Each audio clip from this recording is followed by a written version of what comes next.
Hallelujah. Hallelujah. ನಿಮ್ಮೆಲ್ಲರಿಗೆ ಯೇಸುವಿನ ಮಧುರ ನಾಮದಲ್ಲಿ ಸ್ವಾಗತ ಮಾಡ್ತೇನೆ. ಈ ಮುಂಜಾನೆ ವೇಳೆಯಲ್ಲಿ ನಾವೆಲ್ಲರೂ ಮುಖಂಡ ಮುಚ್ಚುತ್ತಾ ಈ ಆರಾಧನೆಯನ್ನು ಪ್ರಾರ್ಥನೆಯೊಟ್ಟಿಗೆ ಪ್ರಾರಂಭಿಸೋಣ. ಪ್ರಿಯರೇ, ನಾವೆಲ್ಲರೂ ಮುಖಂಡ ಮುಚ್ಚೋಣ. ಸ್ತೋತ್ರ ಸ್ತೋತ್ರ ಕರ್ತನೇ, ನಿನಗೆ ಸ್ತೋತ್ರ ಹೇಳ್ತೇವೆ. ರಾಜಾದಿರಾಜನೇ, ನಿನಗೆ ಸ್ತೋತ್ರ ಹೇಳ್ತೇವೆ. ಕರ್ತನೇ, ನಿನಗೆ ಸ್ತೋತ್ರ ಹೇಳ್ತೇವೆ. ನೀನೇ ಉನ್ನತನಾಗಿದೆ, ಅದಕ್ಕೆ ನಿನಗೆ ಸ್ತೋತ್ರ ಹೇಳ್ತೇವೆ. ಸ್ತೋತ್ರ ಸ್ತೋತ್ರ ಸ್ತೋತ್ರ ಸ್ತೋತ್ರ ಸ್ತೋತ್ರ ಸ್ತೋತ್ರ ಸ್ತೋತ್ರ. ಅಪ್ಪ ತಂದೆ, ಯೇಸುವಿನ ಹೆಸರಿನ ಮುಂದೆ ಬರ್ತೇವೆ ಈ ಆರಾಧನೆಗೋಸ್ಕರ. ಅಪ್ಪ, ಇಡೀ ಭಾರವೆಲ್ಲ ನಮ್ಮನ್ನು ಕಾಪಾಡಿ ನಿನ್ನ ಚಿತ್ತದ ಪ್ರಕಾರ ನಿನ್ನ ವಾಕ್ಯದಲ್ಲಿ ನಿನ್ನ ಆತ್ಮನಲ್ಲಿ ನಮ್ಮನ್ನು ನಡೆಸಿದೆ, ಅದಕ್ಕೆ ನಿನಗೆ ಸ್ತೋತ್ರ ಹೇಳ್ತೇವೆ. ಅಪ್ಪ, ಈ ಆರಾಧನೆಯಲ್ಲಿ ನಾವು ಬಂದಿರುವಾಗ ನಿನ್ನ ಆರಾಧನೆ ಮಾಡುವಾಗ ನನಗೆ ಸಹಾಯ ಮಾಡು. ನಿನ್ನ ಸ್ತುತಿ ಆರಾಧನೆ ಮಾಡುವಾಗ ಪವಿತ್ರ ತಂದೆ, ಇವತ್ತು ನಮ್ಮಲ್ಲಿರುವ ಆ ದೇವರ ಪ್ರಸನ್ನತೆ ಮತ್ತು ಮಹಿಮೆಯನ್ನು ನಾವು ಕಾಣುವಂತೆ ನಿನ್ನ ಸಹಾಯ ಮಾಡ್ತಿದ್ದಕ್ಕೆ ನಿಮಗೆ ಸ್ತೋತ್ರ. ನಿನ್ನ ಆರಾಧನೆ ವಿರುದ್ಧವಾಗಿರುವ ಎಲ್ಲ ಸೈತನ ಕಾರ್ಯಕ್ರಿಯೆಗಳನ್ನು ಯೇಸುವಿನ ಹೆಸರಿನಲ್ಲಿ ಬಂಧಿಸಿ ಲಯಪಡಿಸ್ತೇನೆ. ತಂದೆ, ದೇವರ ಚಿತ್ತವನ್ನು ಈ ಆರಾಧನೆಯಲ್ಲಿ ನಾನು ಘೋಷಿಸ್ತೇನೆ ಯೇಸುವಿನ ಹೆಸರಿನಲ್ಲಿ. ಅಪ್ಪ ತಂದೆ, ಪವಿತ್ರಾತ್ಮನ ಮೂಲಕ ನಮ್ಮನ್ನು ನಡೆಸ್ತಾ ಇದ್ದಕ್ಕೆ ನಿನಗೆ ಸ್ತೋತ್ರ ಹೇಳ್ತೇವೆ. ಮುಂದಿನ ಎಲ್ಲ ಭಾಗವನ್ನು ನಿನ್ನ ಕೈಯಲ್ಲಿ ಒಪ್ಪಿಸ್ತೇವೆ. ನಮ್ಮ ಕೈಯಿಂದ ಮಾಡುವುದಲ್ಲ, ನಿನ್ನ ಆತ್ಮನಿಂದ ಮಾತ್ರ. ಮತ್ತೆ ಎಲ್ಲಾ ಘನಮಾನ ಮಹಿಮೆ ಯೇಸುವಿನ ಹೆಸರಿಗೆ ಮಾತ್ರ ಸಲ್ಲಿಸ್ತೇವೆ. ಯೇಸುವಿನ ಹೆಸರಲ್ಲಿ ಪ್ರಾರ್ಥನೆ ಮಾಡ್ತೇನೆ. Amen. Amen. Amen. Hallelujah. Hallelujah. Hallelujah. Hallelujah. ನಾವೆಲ್ಲರೂ ಈಗ ಕೆಲವು ಹಾಡುಗಳನ್ನು ಹಾಡುತ್ತಾ ಚಪ್ಪಾಳಿ ತಟ್ಟುತ್ತಾ ನಮ್ಮ ಕರ್ತನಾದ ಯೇಸು ಕ್ರಿಸ್ತನಿಗೆ ಸ್ತೋತ್ರ ಸಲ್ಲಿಸೋಣ. ಪ್ರಿಯರೇ, ಮೊದಲನೇದಾಗಿ ಬಿಡುಗಡೆ ನಾಯಕ ಜಯವನ್ನು ಕೊಟ್ಟನೆಂಬುದಾಗಿ ಹಾಡನಾಡುತ್ತಾ ಆತನಿಗೆ ನಾವು ಸ್ತೋತ್ರವನ್ನು ಸಲ್ಲಿಸೋಣ.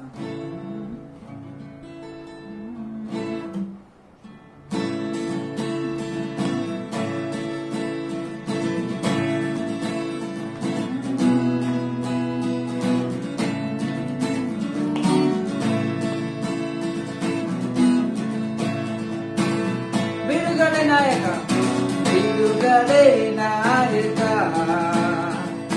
ಜಯವನ್ನು ಕೊಟ್ಟನು, ನನ್ನಲ್ಲಿರುವನು ಎಂತ ಆನಂದ. ಬಿಡುಗಡೆ ನಾಯಕ, ಜಯವನ್ನು ಕೊಟ್ಟನು, ನನ್ನಲ್ಲಿರುವನು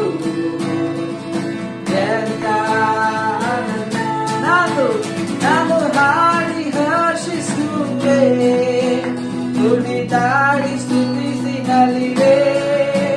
ನಾನು ಹಾಡಿ ಹರ್ಷಿಸುವೆ, ಕುಣಿದಾಡಿ ಸ್ತುತಿಸಿ ನಲಿವೆ. ಎಲ್ಲೆಲ್ಲೂ ಓಡಿಸರುವೆ, ಎಲ್ಲೆಲ್ಲೂ ಓಡಿಸರುವೆ, ನನ್ನೇಸು ಜೀವಿಸಿರುವ, ನನ್ನೇಸು ಜೀವಿಸಿರುವ. ಬಿಡುಗಡೆ ನಾಯಕ, ಜಯವನ್ನು ಕೊಟ್ಟನು, ನನ್ನಲ್ಲಿರುವನು ಎಂದ ಆನಂದ. ನನ್ನ ಹುಡುಕಿ ಓಡಿ ಬಂದ, ಸಂತೈಸಿ ಅಪ್ಪಿಕೊಂಡ. ನನ್ನ ಹುಡುಕಿ ಓಡಿ ಬಂದ, ಸಂತೈಸಿ ಅಪ್ಪಿಕೊಂಡ. ನನ್ನ ಪಾಪವೆಲ್ಲ ಅಳಿಸಿ, ನನ್ನ ಪಾಪವೆಲ್ಲ ಅಳಿಸಿ, ಹೊಸ ಮನುಷ್ಯನಾಗಿಸಿದ, ಹೊಸ ಮನುಷ್ಯನಾಗಿಸಿದ. ಬಿಡುಗಡೆ ನಾಯಕ, ಜಯವನ್ನು ಕೊಟ್ಟನು, ನನ್ನಲ್ಲಿರುವನು ಎಂತ ಆನಂದ. ಬಿಡುಗಡೆ ನಾಯಕ, ಬಿಡುಗಡೆ ನಾಯಕ, ಜಯವನ್ನು ಕೊಟ್ಟನು, ನನ್ನಲ್ಲಿರುವನು ಎಂತ ಪ್ರೇಮಾಭಿಷೇಕ, ಪ್ರೇಮಾಭಿಷೇಕದಿಂದ ನನ್ನ ದಿನವು ತುಂಬಿ ನಡೆಸಿ. ಪ್ರೇಮಾಭಿಷೇಕದಿಂದ ನನ್ನ ದಿನವು ತುಂಬಿ ನಡೆಸಿ.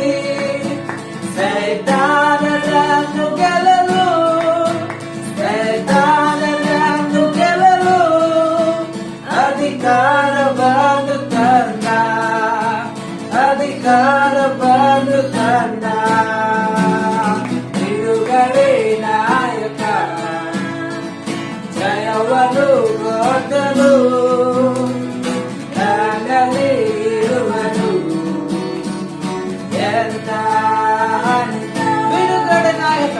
ಬಿಡುಗಡೆ ನಾಯಕ ಜಯವನ್ನು ಕೊಟ್ಟನು ನನ್ನಲ್ಲಿ ಇರುವನು ಎಂತ Hallelujah. Hallelujah. Hallelujah. Hallelujah. ಅದೇ ರೀತಿಯಲ್ಲಿ ನಾವು ಇನ್ನೊಂದು ಹಾಡು ಹಾಡೋಣ. ನನ್ ಬಾಳ ದೋಣಿಯಲ್ಲಿ ಶ್ರೀ ಯೇಸು ಇರುವಾಗ ಭಯವೇ ಇಲ್ಲ ಎಂಬುದಾಗಿ ಈ ಹಾಡನ್ನು ಹಾಡುತ್ತಾ ಯೇಸು ಕ್ರಿಸ್ತನು ನಮ್ಮ ಬಾಳಲ್ಲಿದ್ದಾನೆ. ಅದಕ್ಕೋಸ್ಕರ ನಮಗೆ ಯಾವುದಕ್ಕೆ ಚಿಂತಿಸುವುದಕ್ಕೆ ಅವಕಾಶನೇ ಇಲ್ಲ ಮತ್ತು ನಮ್ಮ ಜೀವನದಲ್ಲಿ ಯೇಸು ಕ್ರಿಸ್ತನೊಟ್ಟಿಗೆ ನಾವು ಮುಂದೆ ಹೋಗ್ತಾ ಇದ್ದೇವೆ ಎಂಬುದಾಗಿ ಘೋಷಿಸುತ್ತಾ ಈ ಹಾಡವನ್ನು ಹಾಡೋಣ ಪ್ರಿಯರೇ.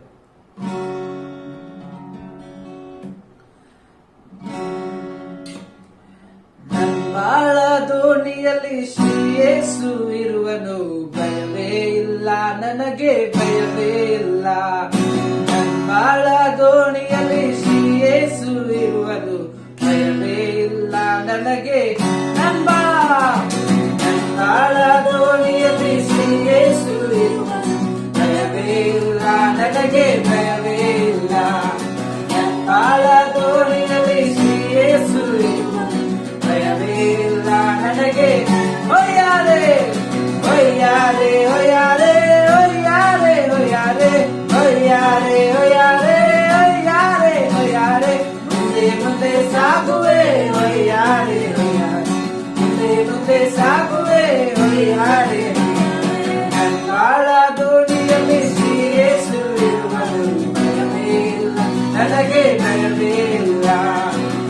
ಬಾಳ ದೋಣಿಯಲ್ಲಿ ಶ್ರೀ ಯೇಸು ಭಯವೇ ಇಲ್ಲ ನನಗೆ. ಸತ್ಯವಾಕ್ಯ ಹೇಳುವ ದಾರಿ ತೋರುವ ಸತ್ಯವಾಕ್ಯ ಹೇಳುವ ದಾರಿ ತೋರುವ ಹಗಲಿರಲು ಜೊತೆ ಇದ್ದು ನನ್ನ ನಡೆಸುವ ಹಗಲಿರಲು ಜೊತೆ ಇದ್ದು ನನ್ನ ನಡೆಸುವ ಹೊಯ್ಯಾರೆ ಹೊಯ್ಯಾರೆ ಹೊಯ್ಯಾರೆ ಹೊಯ್ಯಾರೆ ಹೊಯ್ಯಾರೆ ಹೊಯ್ಯಾರೆ ಹೊಯ್ಯಾರೆ ಹೊಯ್ಯಾರೆ ಮುಂದೆ ಸಾಗುವೆ ಹೊಯ್ಯಾರೆ ಮುಂದೆ ಸಾಗುವೆ ಹೊಯ್ಯಾರೆ. ನನ್ನ ಬಾಳ ದೋಣಿಯಲ್ಲಿ ಶ್ರೀ ಯೇಸು ಭಯವೇ ಇಲ್ಲ ನನಗೆ ಭಯವೇ ಇಲ್ಲ. ನನ್ನ ಬಾಳ ದೋಣಿಯಲ್ಲಿ ಶ್ರೀ ಯೇಸು ಇರುವನು ಭಯವೇ ಇಲ್ಲ ನನಗೆ. ಬಿರುಗಾಳಿ ಬೀಸಲು ಅಲೆ ಏಳಲು ಬಿರುಗಾಳಿ ಬೀಸಲು ಅಲೆ ಏಳಲು ಕರವೆತ್ತಿ ಕದಲಿಸಿ ಶಾಂತಿ ನೀಡುವ ಕರವೆತ್ತಿ ಕದಲಿಸಿ ಶಾಂತಿ ನೀಡುವ ಹೊಯ್ಯಾರೆ ಹೊಯ್ಯಾರೆ ಹೊಯ್ಯಾರೆ ಹೊಯ್ಯಾರೆ ಹೊಯ್ಯಾರೆ ಹೊಯ್ಯಾರೆ ಹೊಯ್ಯಾರೆ ಹೊಯ್ಯಾರೆ ಮುಂದೆ ಸಾಗುವೆ ಹೊಯ್ಯಾರೆ ಹೊಯ್ಯಾರೆ ಮುಂದೆ ಸಾಗುವೆ ಹೊಯ್ಯಾರೆ ಹೊಯ್ಯಾರೆ ಹೊಯ್ಯಾರೆ ಹೊಯ್ಯಾರೆ ಹೊಯ್ಯಾರೆ ಹೊಯ್ಯಾರೆ ಹೊಯ್ಯಾರೆ ಹೊಯ್ಯಾರೆ ಹೊಯ್ಯಾರೆ ಮುಂದೆ ಸಾಗುವೆ ಹೊಯ್ಯಾರೆ ಹೊಯ್ಯಾರೆ ಮುಂದೆ ಸಾಗುವೆ. ನನ್ನ ಬಾಳ ದೋಣಿಯಲ್ಲಿ ಶ್ರೀ ಯೇಸು ಭಯವೇ ಇಲ್ಲ ನನಗೆ ಭಯವೇ ಇಲ್ಲ. ನನ್ನ ಬಾಳ ದೋಣಿಯಲ್ಲಿ ಶ್ರೀ ಯೇಸು ಭಯವೇ ಇಲ್ಲ ನನಗೆ. ಸತ್ಯವಾಕ್ಯ ಹೇಳುವ ದಾರಿ ತೋರುವ ಹಗಲಿರಲು ಜೊತೆ ಇದ್ದು ನನ್ನ ನಡೆಸುವ ಹಗಲಿರಲು ಜೊತೆ ಇದ್ದು ನನ್ನ ನಡೆಸುವ ಹೊಯ್ಯಾರೆ ಹೊಯ್ಯಾರೆ ಹೊಯ್ಯಾರೆ ಹೊಯ್ಯಾರೆ ಹೊಯ್ಯಾರೆ ಹೊಯ್ಯಾರೆ ಹೊಯ್ಯಾರೆ ಮುಂದೆ ಸಾಗುವೆ ಹೊಯ್ಯಾರೆ ಹೊಯ್ಯಾರೆ ಮುಂದೆ ಸಾಗುವೆ ಹೊಯ್ಯಾರೆ ಹೊಯ್ಯಾರೆ. ಬಾಳ ದೋಣಿಯಲ್ಲಿ ಶ್ರೀ ಯೇಸು ಭಯವೇ ಇಲ್ಲ ನನಗೆ ಭಯವೇ ಇಲ್ಲ. ಬಾಳ ದೋಣಿಯಲ್ಲಿ ಶ್ರೀ ಯೇಸು ಭಯವೇ ಇಲ್ಲ ನನಗೆ ಭಯವೇ ಇಲ್ಲ. Hallelujah. Hallelujah. Hallelujah. Hallelujah. ಅದೇ ರೀತಿಯಲ್ಲಿ ನಾವು ಇನ್ನೊಂದು ಹಾಡು ಹಾಡೋಣ. ದೇವರು ನನಗೆ ಆಶ್ರಯ ದುರ್ಗ ಎಂಬುದಾಗಿ ಆ ಹಾಡನ್ನು ಹಾಡುತ್ತಾ ನಮ್ಮ ಕರ್ತನಾದ ಯೇಸು ಕ್ರಿಸ್ತನಿಗೆ, ನಮ್ಮ ತಂದೆಯಾದ ದೇವರಿಗೆ ನಾವು ಸ್ತೋತ್ರ ಸಲ್ಲಿಸೋಣ.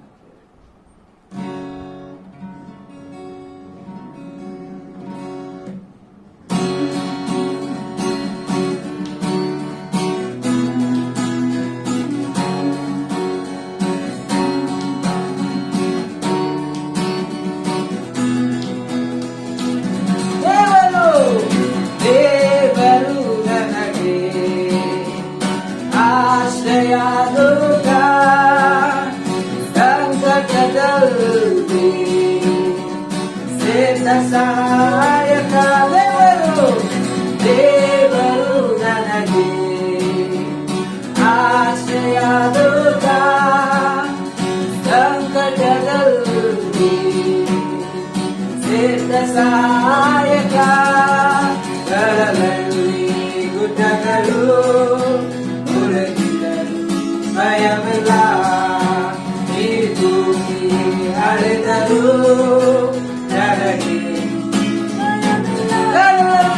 ಕರದಲ್ಲಿ ಗುಡ್ಡಗಳು ಮುಳುಗಿದರು ಭಯವಿಲ್ಲ, ಈ ಭೂಮಿ ಅಳೆದರು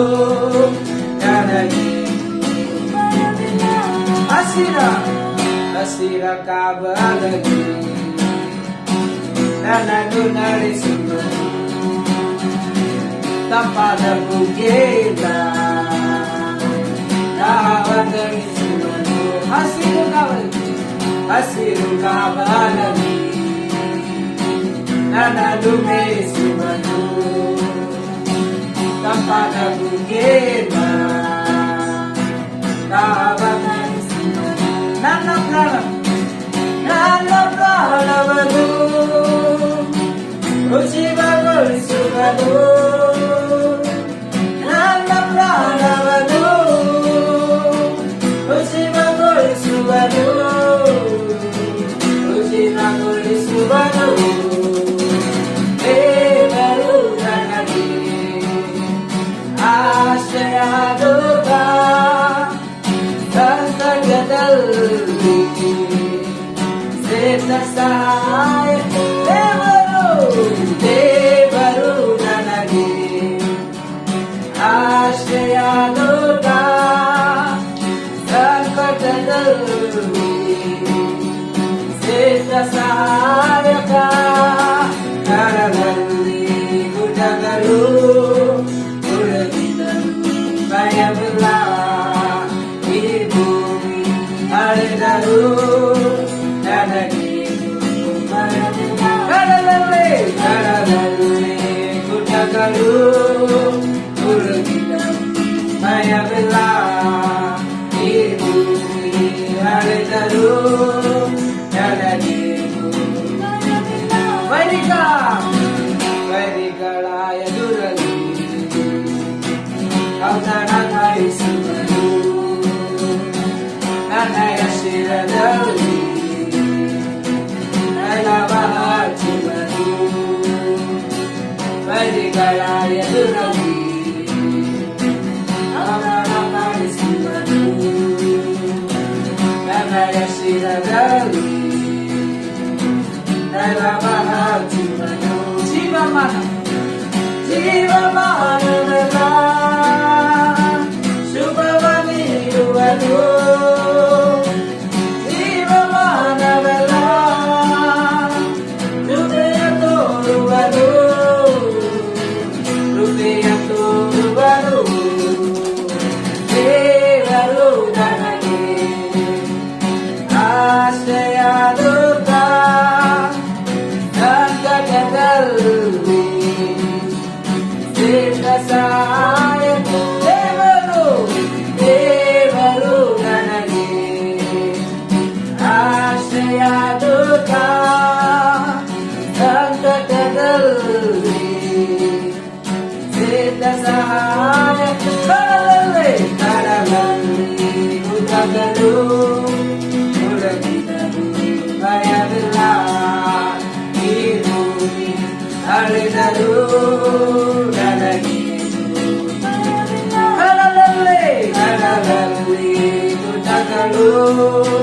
ಮುಳುಗಿದರು ಭಯವಿಲ್ಲ. ಈ ಭೂಮಿ ಅಳೆದರು ನನಗೇನು ಭಯವಿಲ್ಲ. ಪ್ರೀತಿ ಕೃಪೆಗಳಿಂದ ಕಿರೀಟ ತೋರಿಸುವನು. ಶ್ರೇಷ್ಠ ವರಗಳಿಂದ ನನಾಸೆ ಪೂರೈಸುವ. ಪ್ರೀತಿ ಕೃಪೆಗಳಿಂದ ಕಿರೀಟ ತೋರಿಸುವನು. ಶ್ರೇಷ್ಠ ವರಗಳಿಂದ ನನಾಸೆ ಪೂರೈಸುವ. ಅತಿಗೆ ಬರುವಂತೆ ಯವನ ಬರಮಾಡುವ. ಅತಿಗೆ ಬರುವಂತೆ ಯವನ ಬರಮಾಡುವ. ಯವನ ಬರಮಾಡುವ. ದೇವರು ನನಗೆ ಆಶ್ರಯಾಲೋಕ. ಸಂಕಟದಲ್ಲಿ ಸಹಾಯ ದೇವರು ನನಗೆ ಆಶ್ರಯಾಲೋಕ. ಸಂಕಟದಲ್ಲಿ ಸಹಾಯ. ಕಡಲಲ್ಲಿ ಗುಡ್ಡಗಳು ಉಳಿಸಿ ಭಯವಿಲ್ಲ. ಈ ಭೂಮಿ ಅಳೆದರು ನನಗೇನು ಭಯವಿಲ್ಲ. ಕಡಲಲ್ಲಿ ಗುಡ್ಡಗಳು ಉಳಿಸಿದರು ಭಯವಿಲ್ಲ. ಈ ಭೂಮಿ ಅಳೆದರು ನನಗೇನು ಭಯವಿಲ್ಲ. Hallelujah. Hallelujah. Hallelujah. Hallelujah. ಅದೇ ರೀತಿಯಲ್ಲಿ ನಾವೆಲ್ಲರೂ ನಮ್ಮ ಕಣ್ಗ ಮುಚ್ಚುತ್ತಾ ನಮ್ಮ ಕರ್ತನಾದ ದೇವರಿಗೆ ನಾವು ಹೃದಯದ ಅಂತರಾಳದಿಂದ ಆರಾಧನೆ ಮಾಡೋಣ ಪ್ರಿಯರೇ. Hallelujah. ಸ್ತೋತ್ರ ರಾಜ ನೀನು ಉನ್ನತನು ರಾಜ. ಯೇಸುವೇ ನಿನಗೆ ಸ್ತೋತ್ರ. ನೀನು ಉನ್ನತ ಕರ್ತ. ಓ hallelujah. ಓ ರಾಜನೇ ನಿನಗೆ ಸ್ತೋತ್ರ. ಉನ್ನತನೇ ಮಹೋನ್ನತನೇ ಶ್ರೇಷ್ಠನೇ. ಓ ನಿನಗೆ ಸ್ತೋತ್ರ. ಓ ನಿನಗೆ ಸ್ತೋತ್ರ ರಾಜ. ರಾಜನೇ ನೀನು ಉನ್ನತನು ಕರ್ತನೆ. ಓ hallelujah. ನಿನ್ನ ಪ್ರೀತಿಗಾಗಿ ಸ್ತೋತ್ರ. ನಿನ್ನ ಕರುಣೆಗಾಗಿ ಸ್ತೋತ್ರ ಕರ್ತ. ನಿನ್ನ ಕೃಪೆಗಾಗಿ ಸ್ತೋತ್ರ ಕರ್ತ. ಓ ವಂದನೆ ವಂದನೆ ಅಪ್ಪ. ವಂದನೆ ಯೇಸುವೆ. ಓ ಯೇಸಯ್ಯ. ಮರಗುವ ದೇವನೇ ಯೇಸಯ್ಯ. ಮನಸಾರೆ ಸ್ತುತಿಸಿಕೊಂಡಾಡುವೆ. ಮರಗುವ ದೇವನೇ ಯೇಸಯ್ಯ. ಮನಸಾರೆ ಸ್ತುತಿಸಿಕೊಂಡ. ಮರಗುವ ದೇವನೇ ಮರಗುವ ದೇವನೇ ಯೇಸಯ್ಯ. ಮನಸಾರೆ ಸ್ತುತಿಸಿಕೊಂಡಾಡುವೆ. ಮರಗುವ ದೇವನೇ ಯೇಸಯ್ಯ. ಮನಸಾರೆ ಸ್ತುತಿಸಿಕೊಂಡ. ನಿಯುಕ್ತನು ಸರ್ವಶಕ್ತನು. ನಿಯುಕ್ತನು ಸರ್ವಶಕ್ತನು. ನಿನ್ನ ಕರುಣೆಗೆ ಕೊನೆಯಿಲ್ಲ. ನಿನ್ನ ಪ್ರೀತಿಗೆ ಮಿತಿಯಿಲ್ಲ. ನಿನ್ನ ಕರುಣೆಗೆ ಕೊನೆಯಿಲ್ಲ. ನಿನ್ನ ಪ್ರೀತಿಗೆ ಮಿತಿಯಿಲ್ಲ.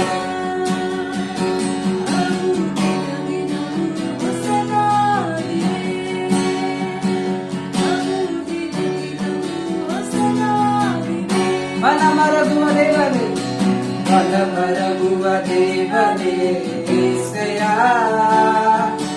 ಮನಸಾರೆ ಸ್ತುತಿಸಿಕೊಂಡಾಡುವೆ. ಮರಗುವ ದೇವನೇ ಯೇಸಯ್ಯ. ಮನಸಾರೆ ಸ್ತುತಿಸಿಕೊಂಡಾಡುವೆ.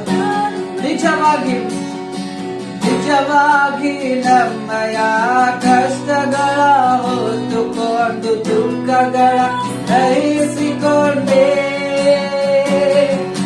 ನಿಜವಾಗಿ ನಮ್ಮಯ ಕಷ್ಟಗಳ ದುಃಖಗಳ ಸಹಿಸಿಕೊಂಡೆ ನಮ್ಮ ದುಃಖಗಳ ಸಹಿಸಿಕೊಂಡೆ ನಮ್ಮ ದುಃಖಗಳ ಸಹಿಸಿಕೊಂಡೆ ನಿಯುಕ್ತನು ನಿಯುಕ್ತನು ಸರ್ವಶಕ್ತನು ನಿಯುಕ್ತನು ಸರ್ವಶಕ್ತನು ನಿನ್ನ ಕರುಣೆಗೆ ಕೊನೆಯಿಲ್ಲ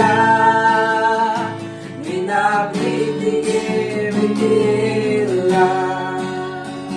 ನಿನ್ನ ಕರುಣೆಗೆ ಕೊನೆಯಿಲ್ಲ ನಿನ್ನ ಪ್ರೀತಿಗೆ ಮಿತಿಯಿಲ್ಲ ಅವು ನಿನಗೆ ಹೊಸದಾಗಿದೆ ಅವು ದಿನದಿನವೂ ಹೊಸದಾಗಿದೆ ಮನ ಮರಗುವ ದೇವನೇ ಮನ ಮರಗುವ ದೇವನೇ ಶ್ರೇಯ ಕನಸಾರೆ ಸ್ತುತಿಸಿಕೊಂಡಾಡುವೆ ಮನ ಮರಗುವ ದೇವನೇ ಶ್ರೇಯ ಕನಸಾರೆ ಸ್ತುತಿಸಿಕೊಂಡಾಡು ನಮಗೆ ಸಮಾಧಾನ ನೀಡಲೆಂದು ನೀನು ದಂಡನೆಯ ವಹಿಸಿಕೊಂಡೆ ನಮಗೆ ಸಮಾಧಾನ ನೀಡಲೆಂದು ನೀನು ದಂಡನೆಯ ವಹಿಸಿಕೊಂಡೆ ಸ್ವಾಮಿ ದಂಡನೆಯ ವಹಿಸಿಕೊಂಡೆ ಸ್ವಾಮಿ ದಂಡನೆಯ ನಿಯುಕ್ತನು ನಿಯುಕ್ತನು ಸರ್ವಶಕ್ತನು ನಿಯುಕ್ತನು ಸರ್ವಶಕ್ತನು ನಿನ್ನ ಕರುಣೆಗೆ ಕೊನೆಯಿಲ್ಲ ನಿನ್ನ ಪ್ರೀತಿಗೆ ಮಿತಿಯಿಲ್ಲ ನಿನ್ನ ಕರುಣೆಗೆ ಕೊನೆಯಿಲ್ಲ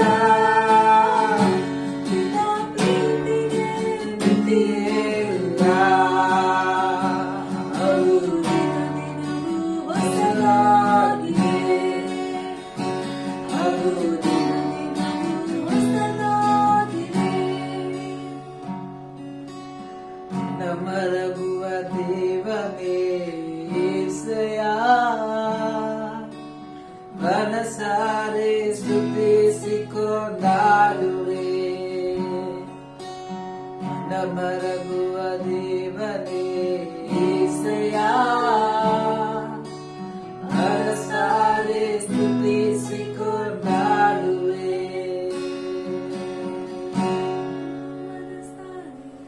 ನಿನ್ನ ಮನಸಾರೆ ಸ್ತುತಿಸಿಕೊಂಡಾಡುವೆ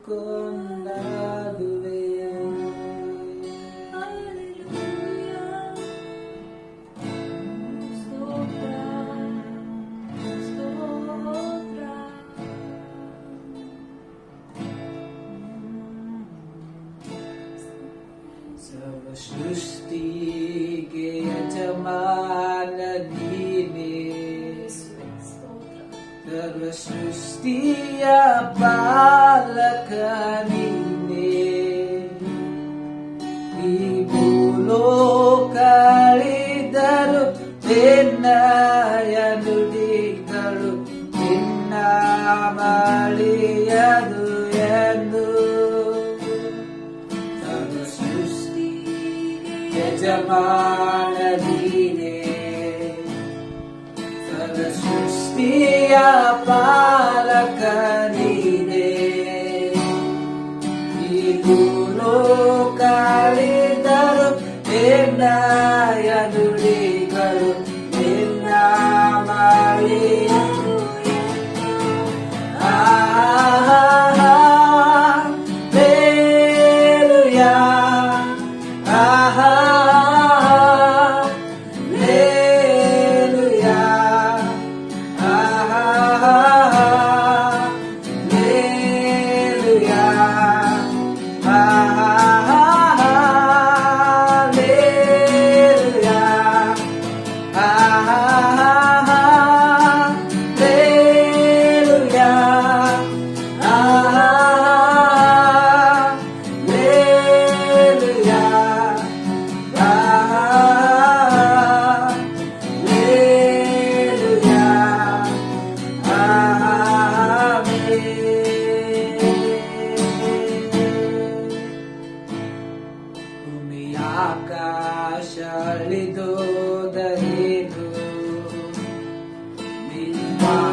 ಆಕಾಶವಿದೋದರೇನು ನಿಮ್ಮ ವಾಕ್ಯವು ಎಂದು ಅಳಿಯದು ಈ ಜೀವ ರಕ್ಷಿಸಿ ಹೋದರೇನು ವಿಶ್ವಾಸಿ ಎಂದೆಂದು ಸ್ಥಿರನು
ನಮ್ಮ ಚಿಂತೆ ಆಳಿಸಿ ಶಾಂತಿಯ ನೀಡುವ ಮಮತೆಯ ಸಾಗರ ನೀನೇ ನಮ್ಮ ಪಾಪ ಪರಿಹಾರಕ ನೀನೇ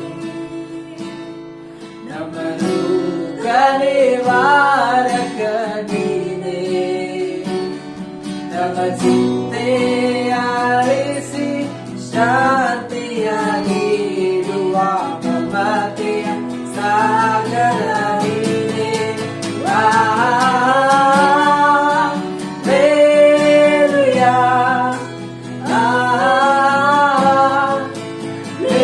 ಹಲ್ಲೆಲೂಯಾ ಹಲ್ಲೆಲೂಯಾ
ಭಾಷೆಯಲ್ಲಿ ರೇದಾನಲೋ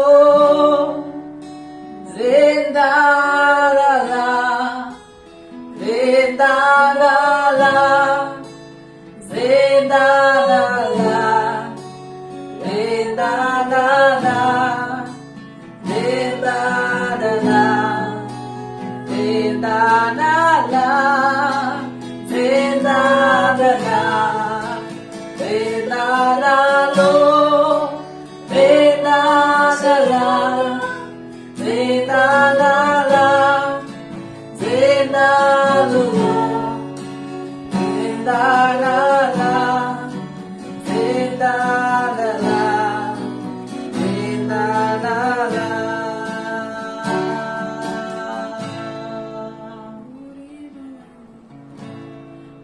Kala kala kala dala kala kala kala kala kala kala sikala kala kolo kolo kole gede gede gede gede gede kala kala kala kala ನಾವೆಲ್ಲರೂ ಕೆಲವು ನಿಮಿಷ ಅನ್ಯ ಭಾಷೆಯಲ್ಲಿ ಪ್ರಾರ್ಥನೆ ಮಾಡೋಣ. ಎಲ್ಲರೂ ಸೇರಿ ಗಟ್ಟಿಯಾಗಿ ನೀವೆಲ್ಲೆಲ್ಲಿ ಕುಂತ್ಕೊಂಡಿದ್ದೀರೋ ಆ ಸ್ಥಳದಲ್ಲಿ ಗಟ್ಟಿಯಾಗಿ ಅನ್ಯ ಭಾಷೆಯಲ್ಲಿ ಪ್ರಾರ್ಥನೆ ಮಾಡೋಣ.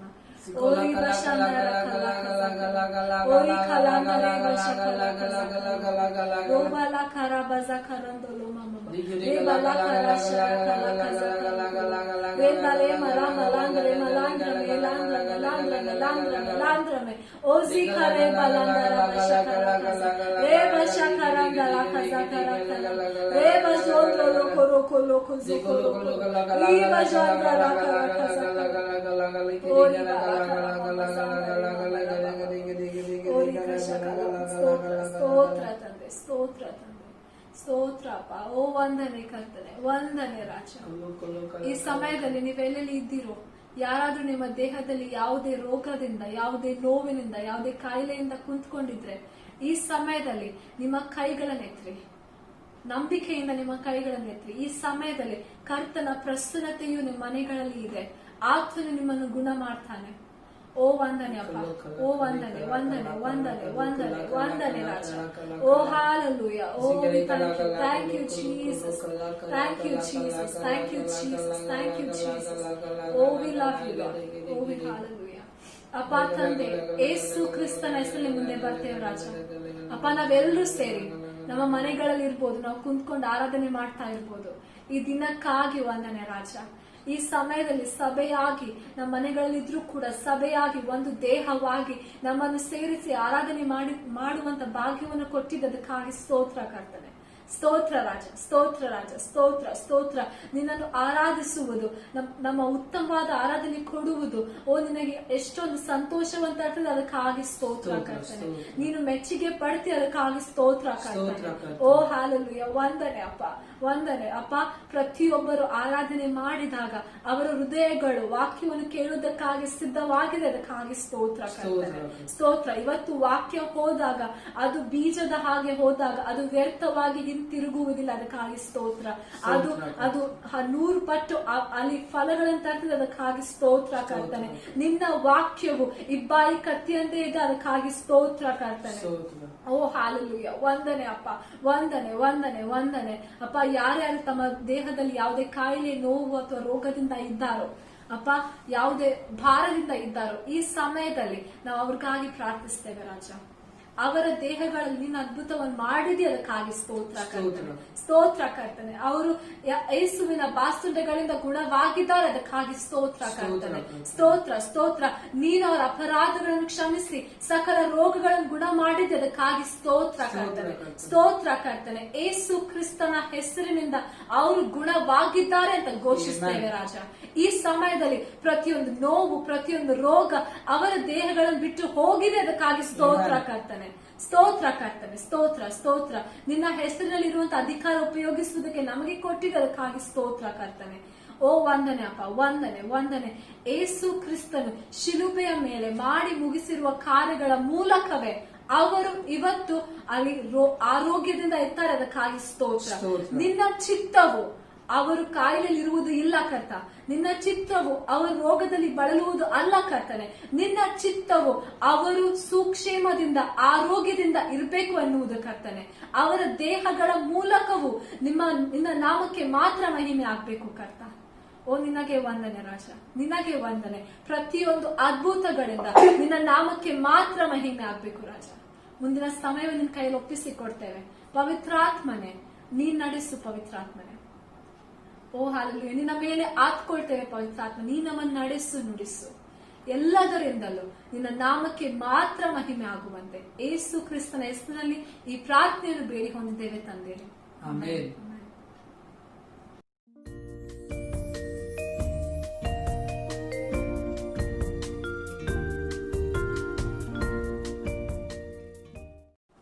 Hallelujah, hallelujah.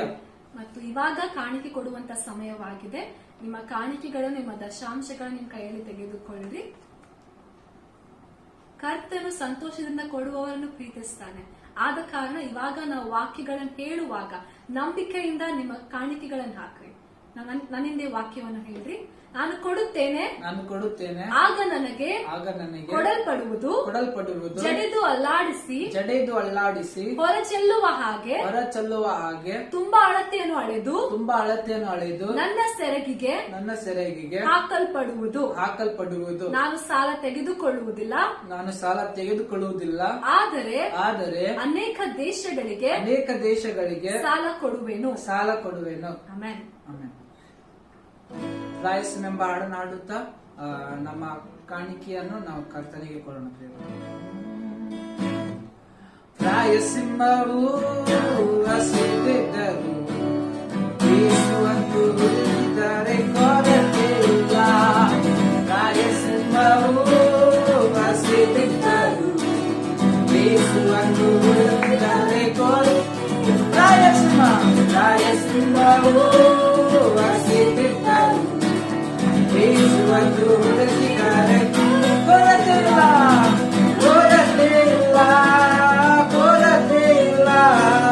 ಯೇಸುವನ್ನು ಹುಡುಕಿದರೆ ಕೊರತೆ ಇಲ್ಲ. ಯೇಸುವನ್ನು ಹುಡುಕಿದರೆ ಕೊರತೆ ಇಲ್ಲ. ಯೇಸುವನ್ನು ಹುಡುಕಿದರೆ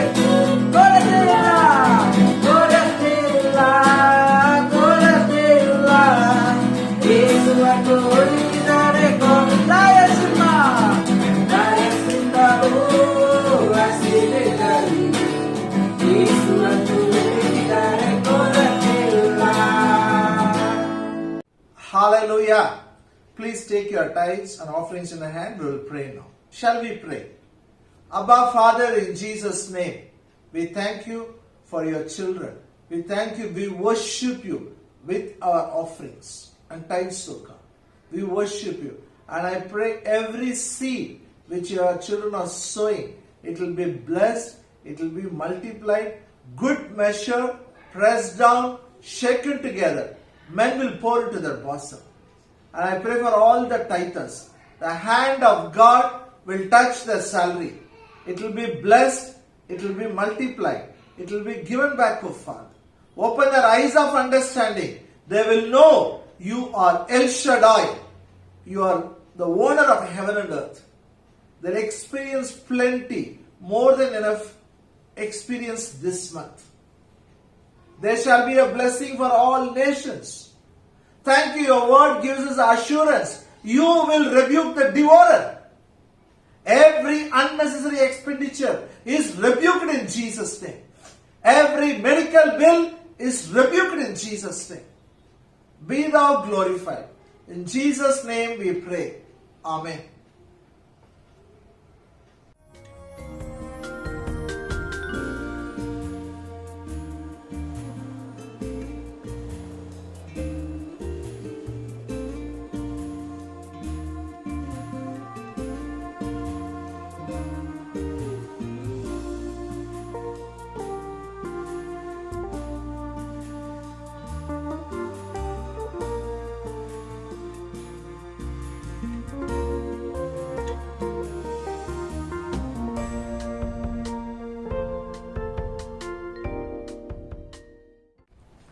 Hallelujah. Hallelujah. Greet you all in the precious name of our Lord and Savior Jesus Christ. ನಿಮ್ಮೆಲ್ಲರನ್ನು ನಮ್ಮ ಕರ್ತನಾದ ಯೇಸು ಕ್ರಿಸ್ತನ ಮಧುರ ನಾಮದಲ್ಲಿ ಸ್ವಾಗತಿಸುತ್ತೇವೆ.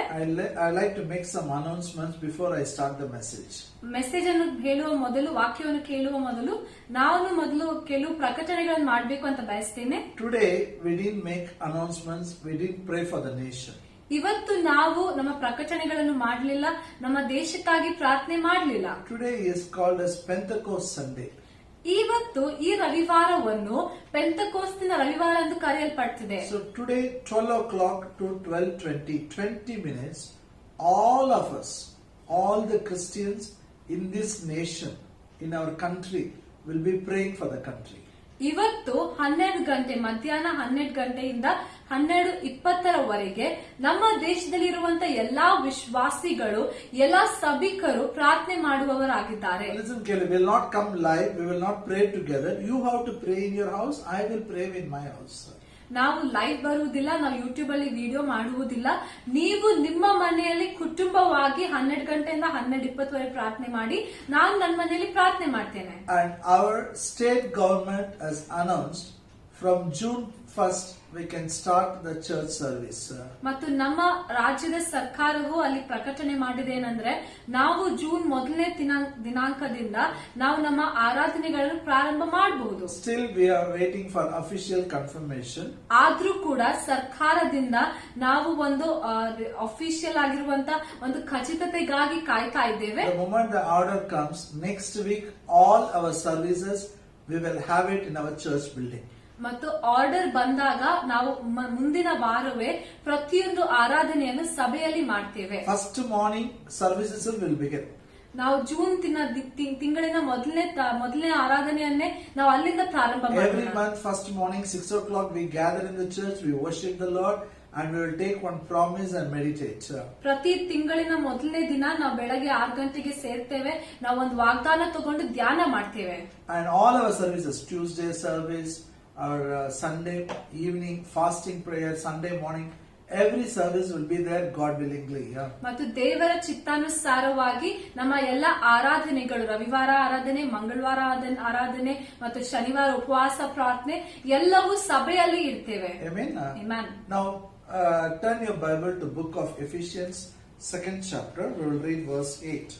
ಇವಾಗ ನೀವೆಲ್ಲರೂ ನಿಮ್ಮ ಬೈಬಲ್ಗಳನ್ನು ಎಫೆಸದವರಿಗೆ ಬರೆದ ಪತ್ರಿಕೆಗೆ ತಿರುಗಿಸಿ 2ನೇ ಅಧ್ಯಾಯ ನಾವು 8ನೇ ವಾಕ್ಯ ಓದಿಕೊಳ್ಳೋಣ. Sunday mornings I've been teaching about the grace. ಮತ್ತು ರವಿವಾರ ಬೆಳಗ್ಗೆ ನಾನು ಕೃಪೆಯ ಬಗ್ಗೆ ಸಾರ್ತಾ ಇದ್ದೇನೆ. How to live by the grace. ನಾವು ಕೃಪೆಯ ಮೂಲಕ ಹೇಗೆ ಜೀವಿಸುವುದು. Ephesians 2:8. For by grace are ye saved through faith, and that not of yourself, it is a gift of God. ನಂಬಿಕೆಯ ಮೂಲಕ ಕೃಪೆಯಿಂದಲೇ ರಕ್ಷಣೆ ಹೊಂದಿದವರಾಗಿದ್ದೀರಿ. ಆ ರಕ್ಷಣೆಯು ನಿಮ್ಮಿಂದುಂಟಾದದ್ದಲ್ಲ, ಅದು ದೇವರ ವರವೇ. By grace you are saved through faith. ನಂಬಿಕೆಯ ಮೂಲಕ ಕೃಪೆಯಿಂದಲೇ ನೀವು ರಕ್ಷಣೆ ಹೊಂದಿದವರಾಗಿದ್ದೀರಿ. It's grace provided salvation. ಅದರ ಅರ್ಥ ಏನಂದರೆ ಕೃಪೆಯು ರಕ್ಷಣೆಯನ್ನು ಒದಗಿಸಿತು. By faith you have taken it. ನಂಬಿಕೆಯಿಂದ ಅದನ್ನು ತಗೊಂಡಿದ್ದೀರಾ. So whatever grace gives, by faith we are going to take.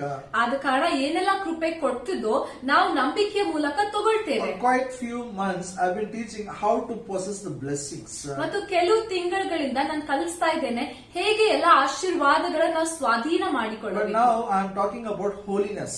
ಆದ್ರೆ ಇವಾಗ ನಾನು ಪರಿಶುದ್ಧತೆಯ ಬಗ್ಗೆ ಮಾತಾಡ್ತಾ ಇದ್ದೇನೆ. So turn your Bible to book of Romans 6th chapter. ಇವಾಗ ನಿಮ್ ಬೈಬಲ್ಗಳನ್ನು ರೋಮಪುರದವರಿಗೆ 6ನೇ ಅಧ್ಯಾಯಕ್ಕೆ ತಿರುಗಿಸಿ Verse 14. 14ನೇ ವಾಕ್ಯ ನೋಡಿಕೊಳ್ಳೋಣ. For sin shall not have dominion over you, for you are not under the law, but under grace. ಪಾಪವು ನಿಮ್ಮ ಮೇಲೆ ಅಧಿಕಾರ ನಡೆಸಲು ನೀವು ಧರ್ಮಶಾಸ್ತ್ರಕ್ಕೆ ಅಧೀನರಲ್ಲ, ಕೃಪೆಗೆ ಅಧೀನರಾಗಿದ್ದೀರಷ್ಟೇ. Last 2 weeks I've been teaching on this verse. ಮತ್ತು ಕಳೆದ 2 ವಾರಗಳಿಂದ ಈ ವಾಕ್ಯದ ಮೇಲೆ ಹಂಚ್ತಾ ಇದ್ದೇನೆ. Sin shall not have dominion over you. ಪಾಪವು ನಿಮ್ಮ ಮೇಲೆ ಅಧೀನ ಮಾಡಕ್ಕಾಗಲ್ಲ, ಅಧಿಕಾರ ಮಾಡಕ್ಕಾಗಲ್ಲ. Another step I want to go forward. ಇವತ್ತು ಇನ್ನೊಂದು ಹೆಜ್ಜೆ ಮುಂದಕ್ಕೆ ಹೋಗ್ತೇವೆ. About holiness. ಇವತ್ತು ಪರಿಶುದ್ಧತೆ ಬಗ್ಗೆ ನೋಡಿಕೊಳ್ಳೋಣ. How grace will help you to live a holy life.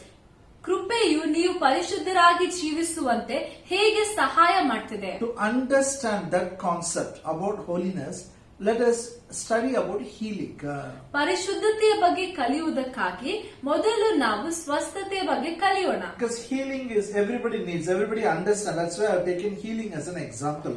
ಸ್ವಸ್ಥತೆಯ ವಿಷಯದಲ್ಲಿ ಎಲ್ಲರಿಗೂ ಅರ್ಥ ಆಗ್ತದೆ, ಎಲ್ಲರಿಗೂ ಬೇಕಾಗಿದೆ. And grace provides healing.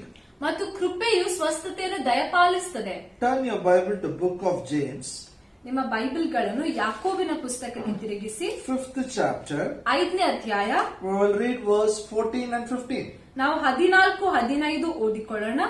Is any sick among you? Let him call for the elders of the church. Let them pray over him, anointing him with oil in the name of the Lord.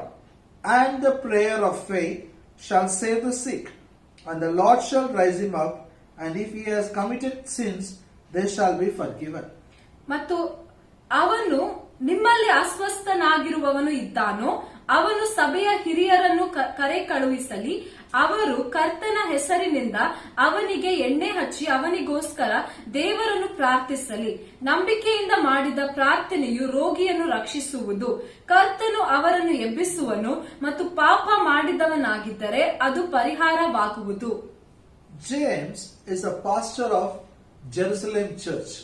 ಯಾಕೋಬನು ಯೆರೂಸಲೇಮಿನ ಸಭೆಯ ಸಭಾಪಾಲಕನಾಗಿದ್ದ. Hallelujah. Hallelujah. You know, thousands of people used to attend the church.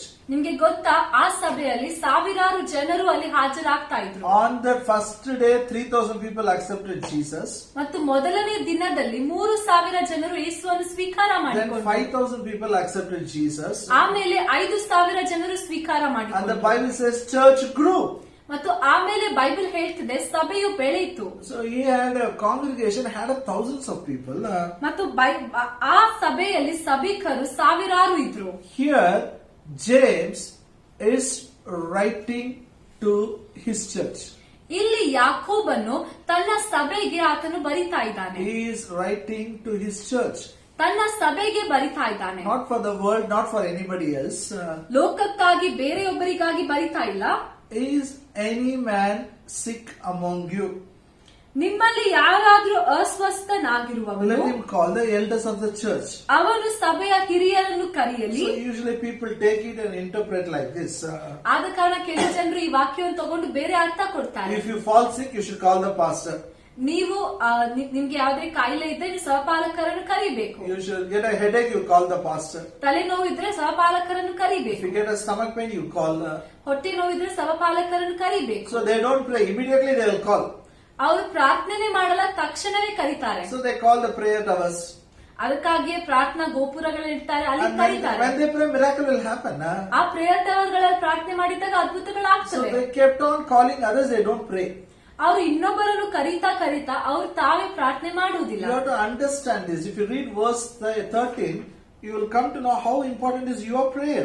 ನೀವಿದನ್ನು ಅರ್ಥ ಮಾಡ್ಕೊಳ್ಬೇಕು. 13ನೇ ವಾಕ್ಯವನ್ನು ನೀವು ಓದಿದಾಗ ನಿಮ್ಮ ಸ್ವಂತ ಪ್ರಾರ್ಥನೆಯು ಎಷ್ಟು ಮುಖ್ಯ ಅಂತ ಅರ್ಥ ಮಾಡ್ಕೊಳ್ತೀರಾ. James 5:13. ಇವಾಗ ನಾವು ಯಾಕೋಬನು 5ನೇ ಅಧ್ಯಾಯ 13ನೇ ವಾಕ್ಯ ನೋಡಿಕೊಳ್ಳೋಣ. Is any among you afflicted? Let him pray. Is any merry? Let him sing psalms. ನಿಮ್ಮಲ್ಲಿ ಬಾಧೆ ಪಡುವವನು ಇದ್ದಾನೋ ಅವನು ದೇವರನ್ನು ಪ್ರಾರ್ಥಿಸಲಿ. ನಿಮ್ಮಲ್ಲಿ ಸಂತೋಷ ಪಡುವವನಿದ್ದಾನೋ ಅವನು ಕೀರ್ತನೆ ಹಾಡಲಿ. If anyone afflicted, let him pray. ಯಾವನಾದರೂ ಬಾಧೆ ಪಡುವವನಾಗಿದ್ರೆ ಅವನು ಪ್ರಾರ್ಥನೆ ಮಾಡಲಿ. Affliction means it can be sickness, any problem. ಬಾಧೆ ಪಡುವುದು ಅಂದ್ರೆ ಅದು ರೋಗ ಇರ್ಬೋದು, ಕಾಯಿಲೆ ಇರ್ಬೋದು, ಯಾವುದೇ ಸಮಸ್ಯೆವಾಗಿರ್ಬೋದು. Hallelujah. Hallelujah. First thing is you should pray. ಮೊದಲನೇದಾಗಿ ಏನಂದ್ರೆ ನೀವು ಪ್ರಾರ್ಥನೆ ಮಾಡ್ಬೇಕು. Why you should pray? ಯಾಕೆ ನೀವು ಪ್ರಾರ್ಥನೆ ಮಾಡ್ಬೇಕು? God is your father. ಯಾಕೆಂದ್ರೆ ದೇವರು ನಿಮ್ಮ ತಂದೆ. You know, sometimes we make healing prayer, people give testimony. That is good.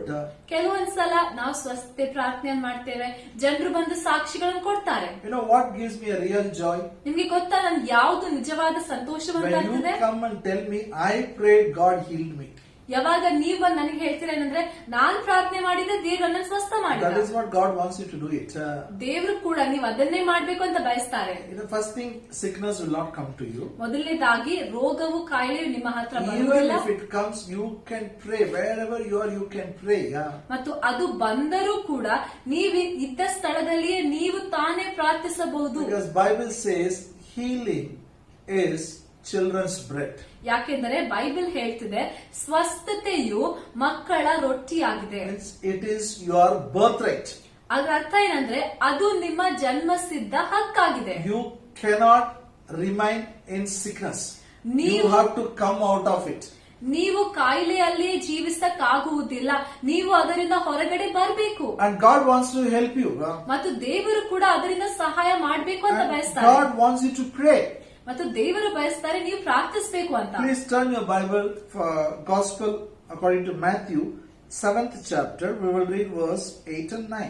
ನಿಮ್ಮ ಬೈಬಲ್ಗಳನ್ನು ತಿರುಗಿಸಿ ಮತ್ತಾಯ 7ನೇ ಅಧ್ಯಾಯ ನಾವು 8, 9 ಓದಿಕೊಳ್ಳೋಣ. For everyone that asketh receiveth, he that seeketh findeth, unto him that knocketh it shall be opened. Verse 9. Oh, what man is there of you, whom if his son ask bread, will he give him a stone? 8, 9 ಯಾಕೆಂದರೆ ಬೇಡಿಕೊಳ್ಳುವ ಪ್ರತಿಯೊಬ್ಬನು ಹೊಂದುವನು, ಹುಡುಕುವವನಿಗೆ ಸಿಕ್ಕುವುದು, ತಟ್ಟುವವನಿಗೆ ತೆರೆಯುವುದು. ನಿಮ್ಮಲ್ಲಿ ಯಾವನಾದರೂ ರೊಟ್ಟಿ ಕೇಳುವ ಮಗನಿಗೆ ಕಲ್ಲನ್ನು ಕೊಡುವನು? Hallelujah. Hallelujah. Jesus is teaching about prayer. ಇಲ್ಲಿ ಯೇಸು ಸ್ವಾಮಿ ಪ್ರಾರ್ಥನೆಯ ಬಗ್ಗೆ ಕಲಿಸ್ತಾ ಇದ್ದಾರೆ. He begins his statement like this: for everyone that asketh, receive. ಮೊದಲನೇದಾಗಿ ಹೀಗೆ ಹೇಳಿ ಪ್ರಾರಂಭ ಮಾಡ್ತಾರೆ, ಯಾಕೆಂದರೆ ಬೇಡಿಕೊಳ್ಳುವ ಪ್ರತಿಯೊಬ್ಬನಿಗೂ ಸಿಗುವುದು. Everyone can ask and receive. ಪ್ರತಿಯೊಬ್ಬರು ಬೇಡಿ ಹೊಂದ್ಕೊಳ್ಬಹುದು. Bible doesn't say only pastor can pray. Bible ಹೇಳ್ತಾ ಇಲ್ಲ ಸಭಾಪಾಲಕರು ಮಾತ್ರ ಪ್ರಾರ್ಥಿಸಬಹುದು Pastor ಅಂತ. can ask and receive. ಸಭಾಪಾಲಕರು ಕೇಳಿ ಹೊಂದ್ಕೊಳ್ಬಹುದು. Church can ask and receive. ಸಭೆಯು ಬೇಡಿ ಹೊಂದ್ಕೊಳ್ತಾರೆ. Men can ask and receive. ಪುರುಷರು ಕೇಳಿ ಹೊಂದ್ಕೊಳ್ತಾರೆ. Women can ask and receive. ಸ್ತ್ರೀಯರು ಕೇಳಿ ಹೊಂದ್ಕೊಳ್ತಾರೆ. Children also can ask and give. Receive. ಮಕ್ಕಳು ಕೂಡ ಕೇಳಿ ಹೊಂದ್ಕೊಳ್ಬಹುದು. Then Jesus is giving an example. ಮುಂದೆ ಯೇಸು ಸ್ವಾಮಿ ಒಂದು ಉದಾಹರಣೆ ಕೊಡ್ತಾ ಇದ್ದಾನೆ. What type of man you are? If your son come and ask you bread, will you give stone? ಅಲ್ಲಿ ಹೇಳ್ತಾ ಇದ್ದಾನೆ, ನಿಮ್ಮಲ್ಲಿ ಯಾವನಾದ್ರೂ ನಿಮ್ಮ ಮಗನು ಬಂದು ರೊಟ್ಟಿಯನ್ನು ಕೇಳಿದ್ರೆ ಕಲ್ಲನ್ನು ಕೊಡ್ತೀರಾ? If he says give me chapati, will you give stone? ನಿಮ್ಗೆ ಬಂದು ಚಪಾತಿ ಕೊಡು ಅಂತ ಕೇಳಿದಾಗ ನೀವು ಕಲ್ಲು ಕೊಡ್ತೀರಾ? If he asks give me fish, will you give snake? ಬಂದು ಮೀನನ್ನು ಕೇಳಿದಾಗ ಅಲ್ಲಿ ಹಾವನ್ನು ಕೊಡ್ತೀರಾ? If you evil fathers, you know how good gifts you can give for children, how much more Heavenly Father will give good things. ನೀವು ದುಷ್ಟರಾಗಿರುವಂತ ತಂದೆಗಳು ನಿಮ್ಮ ಮಕ್ಕಳಿಗೆ ಒಳ್ಳೆ ವಿಷಯಗಳನ್ನು ಕೊಡುವುದನ್ನು ಗೊತ್ತಿದ್ರೆ ಪರಲೋಕದ ತಂದೆಯು ಎಷ್ಟೋ ಹೆಚ್ಚಿನದಾಗಿ ಕೊಡುವನು. How much more He will give good things to them that ask Him. ಆತನನ್ನು ಕೇಳುವವರಿಗೆ ಎಷ್ಟೋ ಹೆಚ್ಚಾಗಿ ಒಳ್ಳೆಯ ವಿಷಯಗಳನ್ನು, ಒಳ್ಳೆಯ ವಸ್ತುಗಳನ್ನು ಕೊಡುವನು. Healing is a good thing. ನೋಡಿರಿ, ಸ್ವಸ್ಥತೆಯು ಒಳ್ಳೆಯ ವಿಷಯವಾಗಿದೆ. It is yours. ಅದು ನಿಮ್ಮದಾಗಿದೆ. You can pray and receive. ನೀವು ತಾನೇ ಪ್ರಾರ್ಥನೆ ಮಾಡಿ So ಹೊಂದ್ಕೊಳ್ಬಹುದು. James wants his church, they should pray, they should receive. ಆದ ಕಾರಣ ಯಾಕೋಬನು ಕೂಡ ಬಯಸ್ತಾ ಇದ್ದಾನೆ, ಅವರ ಸಭೆಯ ಜನರು ತಾವೇ ಪ್ರಾರ್ಥನೆ ಮಾಡಿ ಹೊಂದ್ಕೊಳ್ಬೇಕು. After prayer they didn't get, they can come to church. ಪ್ರಾರ್ಥನೆ ಮಾಡಿದ ಮೇಲೂ ಕೂಡ ಅವರಿಗೆ ಸ್ವಸ್ಥತೆ ಆಗ್ಲಿಲ್ಲ ಅಂದ್ರೆ ಅವಾಗ ಅವರು ಸಭೆಗೆ They ಬರಬಹುದು. can come to the elders. ಅವರು ಸಭೆಯ ಹಿರಿಯರ ಬಳಿಗೆ ಬರಬಹುದು. How they will pray? ಮತ್ತು ಹಿರಿಯರು ಹೇಗೆ They will ಪ್ರಾರ್ಥಿಸ್ತಾರೆ? anoint him with the oil and pray. ಆತನ ತಲೆಯ ಮೇಲೆ ಎಣ್ಣೆಯನ್ನು ಹಚ್ಚಿ ಪ್ರಾರ್ಥಿಸ್ತಾರೆ. Why oil? ಎಣ್ಣೆ ಯಾಕೆ? This is very important. ಕೇಳಿರಿ, ಇದು ಬಹಳ ಮುಖ್ಯ. Wherever I go, I see people on big queue standing with coconut oil. ನಾನು ಎಲ್ಲೆಲ್ಲಿ ಹೋಗ್ತೇನೋ ಬೇರೆ ಬೇರೆ ಪಟ್ಟಣಗಳಿಗೆ, ಕೂಟಗಳಿಗಾಗಿ ಜನರು ಒಂದು ದೊಡ್ಡ ಉದ್ದವಾಗಿರುವ ಲೈನ್ ಅಲ್ಲಿ ನಿಂತ್ಕೊಳ್ತಾರೆ ಎಣ್ಣೆಗಾಗಿ. ಅಲ್ಲಿ ಎಣ್ಣೆಗಾಗಿ ಪ್ರಾರ್ಥನೆ And they will ಮಾಡ್ತಾರೆ. pray for the oil. They give oil bottle. ಅವರು ಎಣ್ಣೆ ಬಾಟ್ಲಿ ಕೊಟ್ಟು ಅವ್ರು ಹೇಳ್ತಾರೆ ಪ್ರಾರ್ಥನೆ ಮಾಡಿ. I asked them, do you want prayer? Do you want me to pray for oil? ನಾನು ಅವ್ರಿಗೆ ಕೇಳ್ತಾ ಇದ್ದೆ, ನಿಮ್ಗಾಗಿ ಪ್ರಾರ್ಥನೆ ಮಾಡ್ಬೇಕಾ ಅಥವಾ ಎಣ್ಣೆಗಾಗಿ ಪ್ರಾರ್ಥನೆ ಮಾಡ್ಬೇಕಾ? Hallelujah. Anointing with oil is different. Praying for the oil bottle is different. ಎಣ್ಣೆ ಹಚ್ಚಿ ಅಭಿಷೇಕ ಮಾಡುವುದು ಬೇರೆ ಮತ್ತು ಆ ಎಣ್ಣೆ ಬಾಟಲ್ಗಾಗಿ ಪ್ರಾರ್ಥನೆ ಮಾಡುವುದು ಬೇರೆ. Turn your Bible to Mark 6th chapter verse 30. ನಿಮ್ ಬೈಬಲ್ಗಳನ್ನು ಮಾರ್ಕನು ಬರೆದ ಸುವಾರ್ತೆಗೆ ತಿರುಗಿಸಿ 6ನೇ ಅಧ್ಯಾಯ 13ನೇ ವಾಕ್ಯ. Oil is a sign of the Holy Spirit. ನೋಡಿರಿ, ಎಣ್ಣೆಯು ಪವಿತ್ರಾತ್ಮನ ಒಂದು ಚಿಹ್ನೆ ಆಗಿದೆ, ಸೂಚನೆ ಆಗಿದೆ. Jesus is sending 12 disciples to preach. ಇಲ್ಲಿ ಯೇಸು ಸ್ವಾಮಿ 12 ಶಿಷ್ಯರನ್ನು ಕಳುಹಿಸ್ತಾ ಇದ್ದಾನೆ ಸುವಾರ್ತೆಯನ್ನು ಸಾರುವುದಕ್ಕೆ. They went and they preached everywhere. ಅವರು ಎಲ್ಲಾ ಕಡೆಗಳಿಗೂ ಹೋಗಿ ಸುವಾರ್ತೆ ಸಾರಿದ್ರು. And verse 13 says, 13ನೇ ವಾಕ್ಯ ಹೇಳ್ತಿದೆ, and they cast out many devils, anointed with oil, many that were sick and healed them. 13ನೇ ವಾಕ್ಯ ನೋಡ್ಕೊಳ್ಳೋಣ. ಅನೇಕ ದೆವ್ವಗಳನ್ನು ಬಿಡಿಸಿ ಅನೇಕ ರೋಗಿಗಳಿಗೆ ಎಣ್ಣೆ ಹಚ್ಚಿ ವಾಸಿ ಮಾಡಿದರು. Hallelujah. Why they did it? ಯಾಕೆ ಅವ್ರು ಮಾಡಿದ್ರು? Jesus wants to train his disciples. ಯೇಸು ಸ್ವಾಮಿ ತನ್ನ ಶಿಷ್ಯರಿಗೆ ತರಬೇತಿ ಕೊಡ್ಬೇಕು ಅಂತ ಬಯಸ್ತಾ ಇಲ್ಲ. You are not the healer. ನೀವು ಗುಣಪಡಿಸುವವರು ಅಲ್ಲ. Holy Spirit will heal people. ಪವಿತ್ರಾತ್ಮನು ಜನರನ್ನು ಗುಣಪಡಿಸ್ತಾನೆ. Oil is a sign of the Holy Spirit. ಮತ್ತು ಎಣ್ಣೆಯು ಪವಿತ್ರಾತ್ಮನ ಒಂದು ಸೂಚನೆ ಆಗಿದೆ. Man is not the healer. ಮನುಷ್ಯನು ಸ್ವಸ್ಥ ಮಾಡುವಾತನಲ್ಲ. In those days, the Holy Spirit used to come and go. ಆ ದಿನಗಳಲ್ಲಿ ಪವಿತ್ರಾತ್ಮನು ಬರ್ತಾ ಇದ್ದ, ಹೋಗ್ತಾ ಇದ್ದ. In the New Testament, he has come inside us. ಆದ್ರೆ ಹೊಸ ಒಡಂಬಡಿಕೆಯಲ್ಲಿ ಆತನು ನಮ್ಮ ಒಳಗಡೆ ಬಂದಿದ್ದಾನೆ. Please turn your Bible to book of Romans. ನಿಮ್ ಬೈಬಲ್ಗಳನ್ನು ನೀವು ರೋಮಪುರದವರಿಗೆ ಬರೆದ ಪತ್ರಿಕೆಗೆ ತಿರುಗಿಸಿ 8th chapter verse 11. ರೋಮ 8ನೇ ಅಧ್ಯಾಯ 11ನೇ ವಾಕ್ಯ. But if the spirit of him that raised up Jesus from the dead dwells in you, he that raised up Christ from the dead shall also quicken your mortal bodies by the Spirit that dwells in you. ರೋಮ 8ನೇ ಅಧ್ಯಾಯ 11ನೇ ವಾಕ್ಯ. ಏಸುವನ್ನು ಸತ್ತವರೊಳಗಿಂದ ಜೀವಿತನಾಗಿ ಎಬ್ಬಿಸಿದಾತನ ಆತ್ಮನು ನಿಮ್ಮಲ್ಲಿ ವಾಸವಾಗಿದ್ದರೆ, ಕ್ರಿಸ್ತ ಯೇಸುವನ್ನು ಸತ್ತವರೊಳಗಿಂದ ಎಬ್ಬಿಸಿದಾತನು ನಿಮ್ಮಲ್ಲಿ ವಾಸವಾಗಿರುವ ತನ್ನ ಆತ್ಮನ ಮೂಲಕ ನಿಮ್ಮ ಮರ್ತ್ಯ ದೇಹಗಳನ್ನು ಸಹ ಬದುಕಿಸುವನು. Hallelujah. Now listen to me. ಈ ಕಡೆ ಕೇಳ್ರಿ. Jesus died on the cross. ಏಸು ಸ್ವಾಮಿ ಶಿಲುಬೆಯ ಮೇಲೆ ಸತ್ತ. They buried him. ಅವನನ್ನು ಹೂಣಿಟ್ರು. After 3 days he rose again. 3 ದಿನಗಳಾದ್ಮೇಲೆ ಮತ್ತೆ ಮೇಲಕ್ಕೆ ಎದ್ದು ಬಂದ. How he rose again? ಹೇಗೆ ಎದ್ದು ಬಂದ? Spirit of God has risen the body of Jesus Christ. ದೇವರ ಆತ್ಮನು ಯೇಸುವಿನ ದೇಹವನ್ನು ಎಬ್ಬಿಸಿತು. That resurrection power is in you. ಆ ಪುನರುತ್ಥಾನ ಶಕ್ತಿಯು ನಿಮ್ಮೊಳಗಡೆ ಇದೆ. That God is in you. ಆ ದೇವರು ನಿಮ್ಮೊಳಗಡೆ The ಇದ್ದಾನೆ. Spirit of God is in you. He will quicken your mortal bodies. ಆ ದೇವರ ಆತ್ಮನು ನಿಮ್ಮೊಳಗಡೆ ಇದ್ದಾನೆ, ನಿಮ್ಮ ಮರ್ತ್ಯ ದೇಹಗಳನ್ನು ಬದುಕಿಸುವನು. The meaning is, for the children of God, healing doesn't come from outside, it comes from inside. ಅದರ ಅರ್ಥ ಏನಂದ್ರೆ, ದೇವರ ಮಕ್ಕಳಿಗಾಗಿ ಸ್ವಸ್ಥತೆಯು ಹೊರಗಡೆಯಿಂದ ಬರುವುದಿಲ್ಲ, ಆದ್ರೆ ಒಳಗಡೆಯಿಂದ ಬರ್ತದೆ. When you understand, you will experience power of God, it's restoring your health, energizing your strength. ನೀವಿದನ್ನು ಅರ್ಥ ಮಾಡಿಕೊಂಡಾಗ ನೀವು ದೇವರ ಶಕ್ತಿಯನ್ನು ಅನುಭವಿಸ್ತೀರಾ. ನಿಮ್ಮನ್ನು ಪುನರ್ ಸ್ಥಾಪಿಸುವುದು, ನಿಮ್ಮ ಶಕ್ತಿಯನ್ನು ಪುನರ್ ಸ್ಥಾಪಿಸುವುದು. Why they used oil? ನಿಮ್ಗೆ ಗೊತ್ತಾ ಅವ್ರು ಎಣ್ಣೆಯನ್ನು ಯಾಕೆ ಉಪಯೋಗಿಸ್ತಾ ಇದ್ರು? Person who is sick, already he prayed, miracle has not happened, his prayer is not answered. ಯಾವ ವ್ಯಕ್ತಿಯು ಪ್ರಾರ್ಥನೆ ಮಾಡಿದ್ರೋ ಅವರು ಪ್ರಾರ್ಥನೆ ಮಾಡಿದಾಗ ಸ್ವಸ್ಥತೆ ಆಗ್ಲಿಲ್ಲ, ಅವ್ರ ಪ್ರಾರ್ಥನೆಗೆ ಉತ್ತರಕ್ಕಾಗ್ಲಿಲ್ಲ, ಅದ್ಭುತ ಆಗ್ಲಿಲ್ಲ. He has come in the discouraged manner. ಆ ವ್ಯಕ್ತಿಯು ಒಂದು ಬಹಳ ನಿರಾಶೆಯಿಂದ ಸಭೆಗೆ ಬಂದಾಗ, So to tell him, don't worry, we are applying oil means that you will be healed by Holy Spirit. He is already inside you. ಆ ವ್ಯಕ್ತಿಗೆ ಎಣ್ಣೆ ಹಚ್ಚಿ ಪ್ರಾರ್ಥನೆ ಮಾಡುವಾಗ ಅವ್ರು ಇದನ್ನು ಹೇಳ್ತಾ ಇದ್ರು ಏನಂದ್ರೆ, ಚಿಂತೆ ಮಾಡಬೇಡ, ನೀನು ಪವಿತ್ರಾತ್ಮನಿಂದ ಸ್ವಸ್ಥವಾಗ್ತಿ, ಪವಿತ್ರಾತ್ಮನ ಒಳಗಡೆ ಇದ್ದಾನೆ. They anointed him with oil and prayed in the name of the Lord. ಅವರು ಆತನನ್ನು ಎಣ್ಣೆ ಹಚ್ಚಿ ಅಭಿಷೇಕ ಮಾಡಿ ಪ್ರಾರ್ಥನೆ ಮಾಡಿದ್ರು, ಏಸು ಕ್ರಿಸ್ತನ ಹೆಸರಿನಲ್ಲಿ. In the name of Jesus. ಏಸು ಕ್ರಿಸ್ತನ ಹೆಸರಿನಲ್ಲಿ ಪ್ರಾರ್ಥಿಸಿದ್ರು. Miracles will happen in the name of Jesus. ಅದ್ಭುತಗಳು ಏಸು ಕ್ರಿಸ್ತನ ಹೆಸರಿನಲ್ಲಿ ನಡೀತವೆ. Healings will happen in the name of Jesus. ಸ್ವಸ್ಥತೆಯು ಏಸು ಕ್ರಿಸ್ತನ ಹೆಸರಿನಲ್ಲಿ ನಡೀತವೆ. If you read Philippians 2nd chapter verse 10 and 11, Paul writes like this: At the name of Jesus, every knee shall bow, every tongue shall confess that Jesus Christ is the Lord.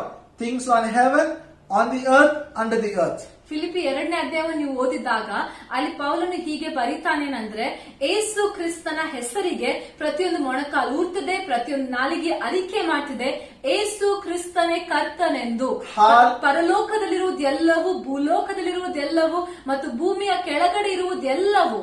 Hallelujah. Hallelujah. Tell after me. ನನ್ನಿಂದ ಹೇಳಿ. We'll tell in English, we'll tell in Kannada. English ಅಲ್ಲಿ ಮತ್ತು ಕನ್ನಡದಲ್ಲಿ ಹೇಳೋಣ. Say, at the name of Jesus, every knee shall bow, every tongue shall confess that Jesus Christ is the Lord.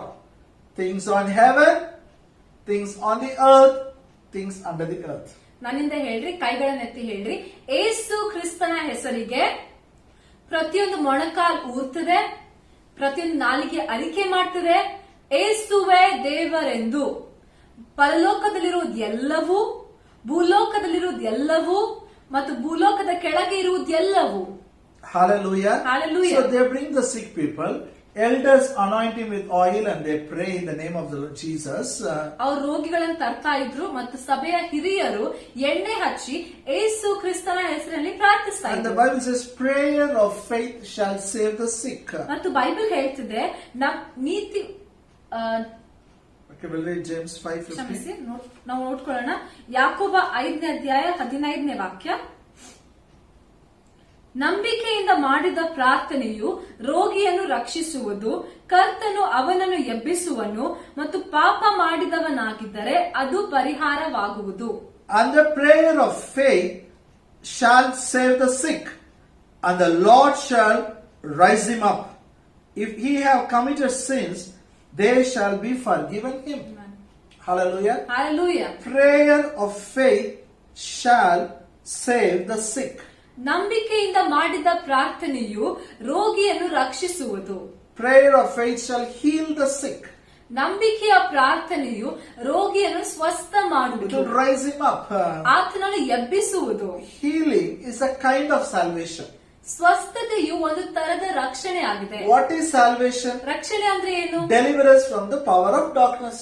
ಕತ್ತಲೆಯ ಶಕ್ತಿಗಳಿಂದ ಅಲ್ಲಿ ಬಿಡುಗಡೆಯಾಗುವುದು. So Jesus not only saved us from sin, he saved us from sickness also. ಯೇಸು ಸ್ವಾಮಿ ನಮ್ಮನ್ನು ಪಾಪದಿಂದ ಬಿಡಿಸುವುದು ಮಾತ್ರ ಅಲ್ಲದೆ ನಮ್ಮನ್ನು ರೋಗಗಳಿಂದ ಕೂಡ ಬಿಡಿಸಿದ್ದನು. Here it says, if you have committed sins, they shall be forgiven. ಇಲ್ಲಿ ಹೇಳ್ತಿದೆ, ನೀವು ಪಾಪಗಳನ್ನು ಮಾಡಿದ್ದರೂ ಅದು ಪರಿಹಾರವಾಗುವುದು. Now this sin part is very important. ನೋಡಿರಿ, ಈ ಪಾಪದ ಭಾಗ ಬಹಳ ಮುಖ್ಯ. That's why people connect sin and sickness. ಆದ ಕಾರಣವೇ ಜನರು ಪಾಪಕ್ಕೆ ಮತ್ತು ರೋಗಕ್ಕೆ ಒಂದು ಸಂಬಂಧ ಮಾಡ್ತಾರೆ, ಜೋಡಿಸ್ತಾರೆ. Because of sin only this fellow is sick. ಜನರು ಹೇಳ್ತಾರೆ, ಪಾಪದ ಕಾರಣದಿಂದಲೇ ಇವನು ಕಾಯಿಲೆಗೆ ಬಿದ್ದ. So if you are an elder, you should tell what sin they have committed, set their heart right, then pray. ನೀವು ಸಭೆಯ ಹಿರಿಯರಾಗಿದ್ರೆ ಅವ್ರು ಏನ್ ಪಾಪ ಮಾಡಿದ್ದಾರೆ ಅಂತ ನೀವು ಹೇಳ್ಬೇಕು ಮತ್ತು ಅವರ ಹೃದಯಗಳನ್ನು ಸರಿಪಡಿಸಬೇಕು. Understand, this is not for everyone. ಅರ್ಥ ಮಾಡಿಕೊಳ್ಳಿ, ಇದು ಎಲ್ಲರಿಗಾಗಿ ಅಲ್ಲ. This is only for few people. ಇದು ಕೆಲವು ಜನರಿಗಾಗಿ ಮಾತ್ರ. They pray, nothing happens, then they come to church. ಅವ್ರು ಪ್ರಾರ್ಥನೆ ಮಾಡ್ತಾರೆ, ಏನು ಆಗದೆ ಇರುವಾಗ ಸಭೆಗೆ ಬರ್ತಾರೆ. Something is hindering them. ಅವರನ್ನು ಯಾವುದೇ ತಡೆ ಮಾಡ್ತಾ ಇದೆ. That's why next verse is just confess your faults to one another. ಅದಕ್ಕಾಗಿ ಮುಂದಿನ ವಾಕ್ಯಗಳು ಹೇಳ್ತಿದೆ, ನಿಮ್ಮ ಪಾಪಗಳನ್ನು ಒಬ್ಬರಿಗೊಬ್ಬರು ಅರಿಕೆ ಮಾಡಿ. Hallelujah. So don't connect sin and sickness. ಆದ ಕಾರಣ ಪಾಪಕ್ಕೂ ರೋಗಕ್ಕೂ ಸಂಬಂಧ ಮಾಡಿಸಬೇಡಿ. Especially when they come to church. ವಿಶೇಷವಾಗಿ ಜನರು ಸಭೆಗೆ ಬಂದಾಗ, Believers when they fall sick. ವಿಶ್ವಾಸಿಗಳು ಕಾಯಿಲೆಯಲ್ಲಿ ಬಿದ್ದಾಗ, Don't tell them it is because of sickness. Because of sin, sickness has come. ಅವರಿಗೆ ಎಂದಿಗೂ ಹೇಳ್ಬೇಡ್ರಿ ಏನಂದ್ರೆ ಪಾಪದ ಕಾರಣದಿಂದಲೇ ಆ ರೋಗವು ಬಂತು ಅಂತ. In our church we have a Holy Ghost time. ನಮ್ಮ ಸಭೆಯಲ್ಲಿ ನಾವು ಪವಿತ್ರಾತ್ಮನ ಒಂದು ಸಮಯ We ಇಟ್ಕೊಳ್ತೇವೆ. pray in tongues. ನಾವು ಅನ್ಯ ಭಾಷೆಯಲ್ಲಿ And ಪ್ರಾರ್ಥಿಸ್ತೇವೆ. I keep two brothers with me. They will do interpretation, sometimes healing prayer, sometimes word of knowledge, miracles, everything will happen. ಮತ್ತು ನನ್ನೊಟ್ಟಿಗೆ ಇಬ್ಬರು ಸಹೋದರರನ್ನು ಇಟ್ಕೊಳ್ತೇನೆ.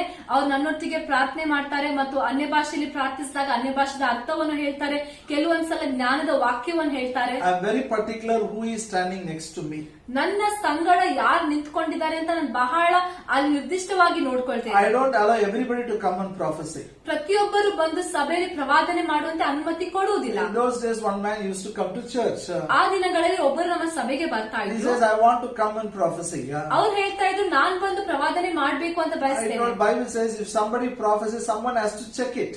ನಾನ್ ಹೇಳ್ದೆ, ಬೈಬಲ್ ಹೇಳ್ತಿದೆ, ಯಾರಾದ್ರೂ ಪ್ರವಾದನೆ ಮಾಡಿದಾಗ ಆ ಪ್ರವಾದನೆಯನ್ನು ಪರೀಕ್ಷಿಸಬೇಕು. You write and give me, then I will see whether it is right or wrong. ನಾನ್ ಅವ್ರಿಗೆ ಹೇಳ್ದೆ, ನೀವು ಬರ್ಕೊಡ್ರಿ, ನಾನ್ ನೋಡ್ತೇನೆ ನಿಮ್ಮ ಪ್ರವಾದನೆಯು ಸರಿಯಾಗಿದೆಯಾ ತಪ್ಪಾಗಿದೆಯಾ. And one Sunday morning one sister has come, she is not well. ಒಂದು ರವಿವಾರ ಬೆಳಗ್ಗೆ ಒಬ್ಬ ಸಹೋದರಿ ಸಭೆಗೆ ಬಂದಿದ್ರು, ಅವ್ರಿಗೆ ರೋಗ ಇತ್ತು, ಕಾಯಿಲೆ ಇತ್ತು. And this one wants to prophesy. ಮತ್ತು ಈ ವ್ಯಕ್ತಿಯು ಅವಳ ಮೇಲೆ ಪ್ರವಾದನೆ ಮಾಡ್ಬೇಕು You ಅಂತ have ಬಯಸ್ತಾ a ಇದ್ದ. hidden sin. ಅವ್ರು ಹೇಳ್ಬೇಕಂತ ಬಯಸ್ತಾ ಇದ್ರು, ನಿನ್ನಲ್ಲಿ ಒಂದು ಬಚ್ಚಿಟ್ಟಿರುವಂತ ಪಾಪ ಇದೆ. Because of sin you are not receiving healing. ಪಾಪ ಇರುವಂತ ಕಾರಣ ನಿನ್ಗೆ ಸ್ವಸ್ಥತೆ ಸಿಗ್ತಾ ಇಲ್ಲ. It is something like this. ಅದು ಈ ರೀತಿಯಲ್ಲಿದೆ. Somebody commits sin, God will turn off that healing. No, healing will not, he will say no more healing for you. Being sick. ಅವ್ರು ಹೀಗೆ ಅನ್ಕೊಳ್ತಾರೆ ಏನಂದ್ರೆ, ಯಾರಾದ್ರೂ ಪಾಪ ಮಾಡಿದ್ರೆ ದೇವರು ಆ ವ್ಯಕ್ತಿಯ ಮೇಲೆ ಸ್ವಸ್ಥತೆಯನ್ನು ಆಫ್ ಮಾಡ್ತಾ ಇದ್ರು. ಆ ವ್ಯಕ್ತಿಗೆ ಓಕೆ, ಈಗ ಕಾಯಿಲೆಯಲ್ಲಿ ಬೀಳು, ರೋಗಿ ಆಗುವಂತ ದೇವರು ಅನುಮತಿ So ಕೊಡ್ತಾರೆ. everybody keeps on committing sin, then you will stop healing people. ಅದು ಹೀಗೆ ತೋರಿಸ್ತೇನೆ ಅಂದ್ರೆ, ಎಲ್ಲರೂ ಪಾಪ ಮಾಡ್ತಾ ಹೋದ್ರೆ ದೇವರು ಎಲ್ಲರನ್ನು ಸ್ವಸ್ಥ ಮಾಡೋದನ್ನ ಬಿಡ್ತಾ ಇದ್ದ. If sickness has to come because of sin, I doubt how many of us will be today normal. ಪಾಪದ ಕಾರಣದಿಂದಲೇ ರೋಗವು ಬಂದಿದೆ ಅಂತ ನಂಬಿದ್ರೆ ನನ್ಗನ್ಸುತ್ತೆ ಎಷ್ಟು ಜನ ನಾವು ಇವಾಗ ಆರೋಗ್ಯದಿಂದ ಇರ್ತಿದ್ವೋ Our ಇವು. God is a good father. ನಮ್ಮ ದೇವರು ಒಳ್ಳೆಯ ತಂದೆ ಆಗಿದ್ದಾನೆ. Jesus said in Matthew 5th chapter, He sends the sunshine for evil people also, for good people also. ಮತ್ತಾಯ 5ನೇ ಅಧ್ಯಾಯದ ಯೇಸುಸ್ವಾಮಿ ಹೇಳಿದ್ರು ಏನಂದ್ರೆ, ಬೆಳಕನ್ನು, ಸೂರ್ಯನ ಬೆಳಕನ್ನು ಒಳ್ಳೆಯ ಜನರಿಗಾಗಿಯೂ ಮತ್ತು ಪಾಪಿಗಳಿಗಾಗಿಯೂ ದೇವರು ಕಳಿಸ್ತಾನೆ. If He sends rain, it sends for Christians also, non-Christians also. ಮಳೆಯನ್ನು ಕಳಿಸಿದಾಗ ಅದು ಕ್ರೈಸ್ತರಿಗಾಗಿಯೂ ಕೂಡ ಅವಿಶ್ವಾಸಿಗಳಿಗಾಗಿಯೂ ಕೂಡ. People tell me, if that is the case, will you not correct people their sin? ಮತ್ತು ಜನರು ಬಂದು ಕೇಳ್ತಾ ಇದ್ರು, ಆ ರೀತಿಯಲ್ಲಿ ಸಂದರ್ಭಗಳಿದ್ರೆ ನೀವು ಜನರ ಪಾಪಗಳನ್ನು ತಿದ್ದಿರೋ ತಿದ್ದಲ್ವೋ? I don't tell people you commit sin. I don't encourage them to commit. ನಾನು ಎಂದಿಗೂ ಜನರಿಗೆ ಪ್ರೋತ್ಸಾಹ ಮಾಡಲ್ಲ ಪಾಪ ಮಾಡ್ರಿ ಅಂತ. What I say is when they fall sick, don't condemn them by saying sin, talking about sin.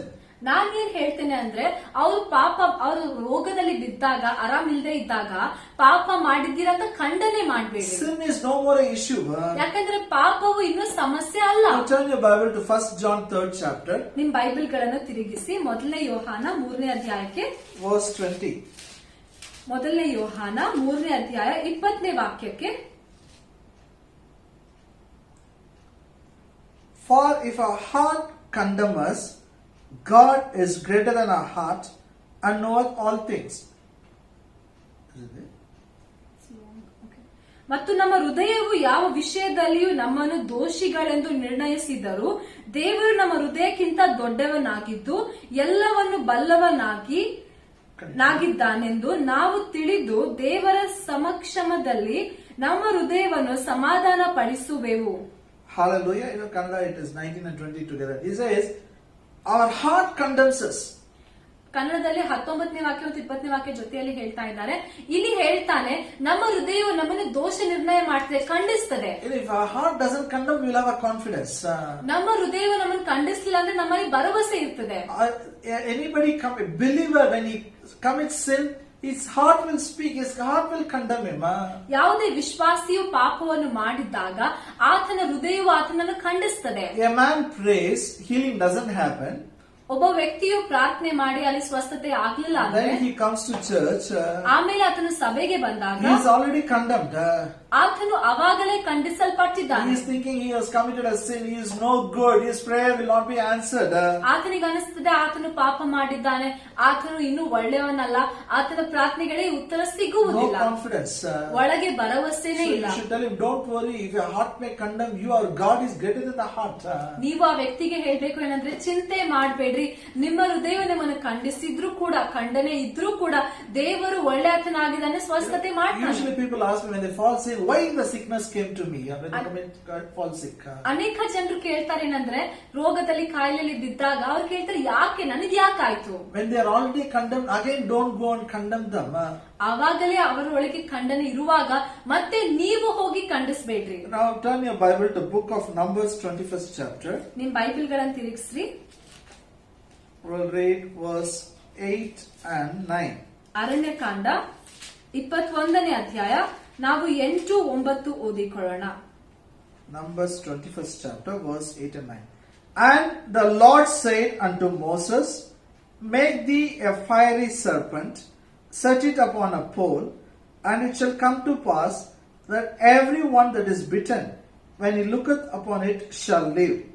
And Moses made a serpent of brass, put it upon a pole, and it came to pass that if a serpent had bitten any man, when he beheld the serpent of the brass, he lived. ಮೋಶೆ ಜನರಿಗೋಸ್ಕರ ಪ್ರಾರ್ಥಿಸಲಾಗಿ ಯೆಹೋವನು ಅವನಿಗೆ, ನೀನು ತಾಮ್ರದಿಂದ ವಿಷ ಸರ್ಪದ ಆಕಾರವನ್ನು ಮಾಡಿಸಿ ಧ್ವಜಸ್ತಂಭದ ಮೇಲೆ ಎತ್ತಿ ನಿಲ್ಲಿಸಬೇಕು. ಸರ್ಪಗಳಿಂದ ಗಾಯಪಟ್ಟವರು ಅದನ್ನು ನೋಡಿ ಬದುಕಿಕೊಳ್ಳುವರು ಎಂದು ಆಜ್ಞಾಪಿಸಿದನು. ಆದ ಕಾರಣ ಮೋಶೆ ತಾಮ್ರದಿಂದ ಸರ್ಪದ ಆಕಾರವನ್ನು ಮಾಡಿಸಿ ಧ್ವಜಸ್ತಂಭದ ಮೇಲೆ ಇಡಿಸಿದನು. ಸರ್ಪಗಳಿಂದ ಗಾಯಪಟ್ಟವರಲ್ಲಿ ಯಾರು ಆ ತಾಮ್ರದ ಸರ್ಪವನ್ನು ಲಕ್ಷ್ಯವಿಟ್ಟು ನೋಡಿದರೋ ಅವರೆಲ್ಲರೂ ಬದುಕಿಕೊಂಡರು. Now listen carefully. ಧ್ಯಾನವಿಟ್ಟು ಕೇಳ್ರಿ. ಇವಾಗ Here people were dying because of snake bite. ಇಲ್ಲಿ ಜನರು ಅಲ್ಲಿ ಸರ್ಪ ಹಾವು ಕಚ್ಚಿರುವಂತ ಕಾರಣದಿಂದ ಸಾಯ್ತಾ ಇದ್ರು. Then God gave a solution. ದೇವರು ಅವರಿಗೆ ಒಂದು ಪರಿಹಾರ ಉಪಾಯ ಕೊಟ್ಟರು. He told Moses, take a pole and put it in the front. On the top of that, keep a serpent which is made out of brass. ಮತ್ತು ದೇವರು ಮೋಶೆಗೆ ಹೇಳಿದ ಏನಂದ್ರೆ, ಒಂದು ಸ್ತಂಭವನ್ನು ತಗೋ, ಆ ಕಂಬಕ್ಕೆ ಮೇಲೆ ತಾಮ್ರದಿಂದ ಮಾಡಿರುವಂತ ಒಂದು ಹಾವಿನ ಆಕಾರವನ್ನು ಹಾಕಿಸು. And God says, if any man looks at the snake, they will live. ಮತ್ತು ದೇವರು ಹೇಳ್ತಾರೆ ಏನಂದ್ರೆ, ಯಾವನಾದರೂ ಆ ಸರ್ಪದ ಕಡೆಗೆ, ಆ ಹಾವಿನ ಕಡೆಗೆ ನೋಡಿದ್ರೆ ಸಾಕು, ಅವರು ಬದುಕ್ತಾರೆ. Listen, all they have to do is look at the snake. ನೋಡಿರಿ, ಅವ್ರು ಮಾಡ್ಬೇಕಾಗಿರೋ ಒಂದೇ ಕಾರ್ಯ ಆ ಸರ್ಪದ ಕಡೆ ನೋಡ್ಬೇಕಾಗಿತ್ತು. towards the pole and look at the snake. ಆ ಕಂಬದ ಕಡೆಗೆ, ಆ ಸರ್ಪದ ಕಡೆಗೆ ನೋಡ್ಬೇಕಾಗಿತ್ತು. Don't look at the snake around you. ನಿಮ್ ಸುತ್ತಮುತ್ತಲಿರುವಂತಹ ಸರ್ಪಗಳನ್ನ ನೋಡ್ಬೇಡ್ರಿ. Don't look at the body. ದೇಹದಲ್ಲಿ ನೋಡ್ಬೇಡ್ರಿ. Don't try to set your heart right. ನಿಮ್ಮ ಹೃದಯವನ್ನು ಸರಿಪಡಿಸೋದಕ್ಕೆ ಪ್ರಯತ್ನ ಮಾಡ್ಬೇಡ್ರಿ. Look to the pole where the serpent is there. ಆ ಕಂಬದ ಮೇಲೆ ಇರುವಂತಹ ಸರ್ಪದ ಕಡೆ ನೋಡ್ರಿ. This signifies that Jesus Christ died on the cross. ಅದು ಸೂಚಿಸುತ್ತದೆ ಏಸು ಕ್ರಿಸ್ತನು ಶಿಲುಬೆಯ ಮೇಲೆ ಸತ್ತನು. Why the shape of a serpent? ಯಾಕೆ ಸರ್ಪದ ರೂಪ? He became a curse. ಅದರ ಅರ್ಥ ಏನಂದ್ರೆ ಏಸು ಕ್ರಿಸ್ತನು ಶಿಲುಬೆಯ ಮೇಲೆ ನಮಗೋಸ್ಕರ ಶಾಪವಾದನು. Sickness is a curse. ರೋಗವು ಒಂದು ಶಾಪವಾಗಿದೆ.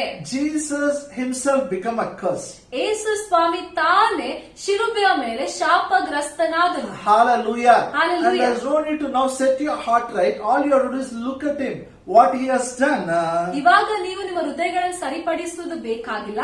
ನೀವು ಮಾಡ್ಬೇಕಾಗಿರೋ ಒಂದೇ ಕಾರ್ಯ ಆತನ ಕಡೆ ನೋಡ್ಬೇಕು, ಆತನ ಶಿಲುಬೆ ಮೇಲೆ ಮಾಡಿರುವ ಕಾರ್ಯಗಳನ್ನು ನೋಡ್ಬೇಕು. You know what happened during the time of Moses? The pole and the serpent is recognized as an emblem for whole medical world.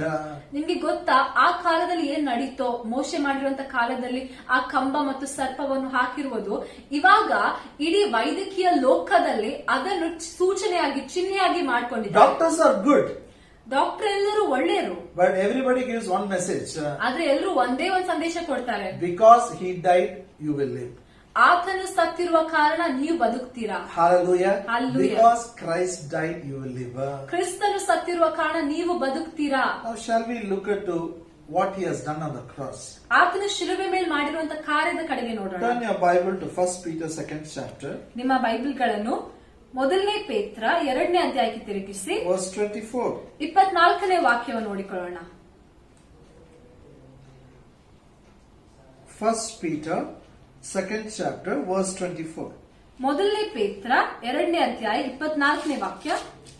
Who his own self bare our sins in his own body on the tree, that we being dead to sins should live unto righteousness, by whose stripes you were healed. ನಾವು ಪಾಪದ ಪಾಲಿಗೆ ಸತ್ತು ನೀತಿವಂತರಾಗಿ ಜೀವಿಸುವಂತೆ ಆತನು ನಮ್ಮ ಪಾಪಗಳನ್ನು ತಾನೇ ತನ್ನ ದೇಹದಲ್ಲಿ ಹೊತ್ತುಕೊಂಡು ಮರಣದ ಕಂಬವನ್ನು ಏರಿದನು. ಆತನ ಬಾಸುಂಡೆಗಳಿಂದ ನಿಮಗೆ ಗುಣವಾಯಿತು. Bible says, my Jesus bore our sins in his own body. Bible ಹೇಳ್ತಿದೆ, ನನ್ನ ಯೇಸು ನಮ್ಮ ಎಲ್ಲರ ಪಾಪಗಳನ್ನು ತನ್ನ ಸ್ವಂತ ದೇಹದ ಮೇಲೆ ಹೊತ್ತುಕೊಂಡನು. Which sin he carried? ಯಾವ ಪಾಪಗಳನ್ನು ಹೊತ್ತುಕೊಂಡ? Our past sin, present sin, future sin. Everything he has carried in his body. ನಿನ್ನೆಯ ಪಾಪ, ಇವತ್ತಿನ ಪಾಪ, ನಾಳೆಯ ಪಾಪ ಎಲ್ಲವನ್ನು ಯೇಸು ಕ್ರಿಸ್ತನು ತನ್ನ ದೇಹದ ಮೇಲೆ, ಶಿಲುಬೆಯ ಮೇಲೆ ಹೊತ್ತುಕೊಂಡ. By his stripes now you were healed. ಆತನ ಬಾಸುಂಡಿಗಳಿಂದ ಇವಾಗ ನೀವು ಗುಣವಾಗಿದ್ದೀರಿ. You are not going to be healed, you are already healed. ನೀವು ಗುಣವಾಗಬೇಕು ಅಂತ ಅಲ್ಲ, ಗುಣವಾಗ್ತೀರಾ ಅಂತ ಅಲ್ಲ, ವಾಗಿದ್ದೀರಿ. He took the punishment. ಆತನು ಶಿಕ್ಷೆಯನ್ನು ತಗೊಂಡ. They whipped him. ಆತನನ್ನು ಚಾಟಿ ಹೊಡೆದ್ರು. That whip had iron hooks. ಅದರಲ್ಲಿ ಒಂದು ಕೊಂಡೆಗಳಿದ್ವು. His flesh tore and came out. ಆತನ ಚರ್ಮವು ಹರಿದು ಹೊರಗಡೆ ಬಂತು. He took punishment to provide you health. ನಿಮಗೆ ಆರೋಗ್ಯವನ್ನು ಕೊಡುವುದಕ್ಕಾಗಿ ಆತನು ಶಿಕ್ಷೆಯನ್ನು ಅನುಭವಿಸಿದ. Hallelujah. And not only health, even sin sickness, sin he has carried. ರೋಗದ ಬಗ್ಗೆ ಮಾತ್ರವಲ್ಲದೆ ಪಾಪವನ್ನು ಕೂಡ ಆತನು ಹೊತ್ಕೊಂಡ. So James 5th chapter, that 14, 15, 16, all these things is about elders telling them, look to Jesus. Look to Jesus, in his name you will have your healing.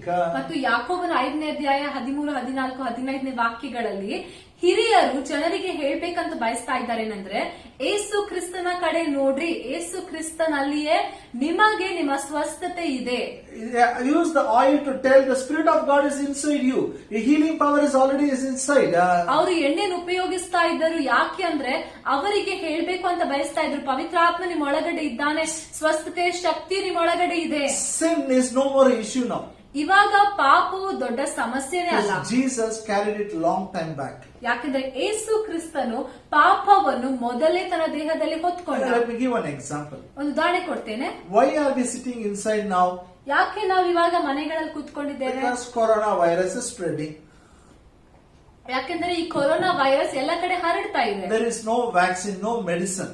ಈ corona virus ಗಾಗಿ ಯಾವುದೇ vaccine ಇಲ್ಲ, ಯಾವುದೇ ಮದ್ದು ಇಲ್ಲ. So people are dying. ಅದಕ್ಕಾಗಿಯೇ ಜನರು ಸಾಯ್ತಾ ಇದ್ದಾರೆ. Thank God He is protecting us and nothing will come to us.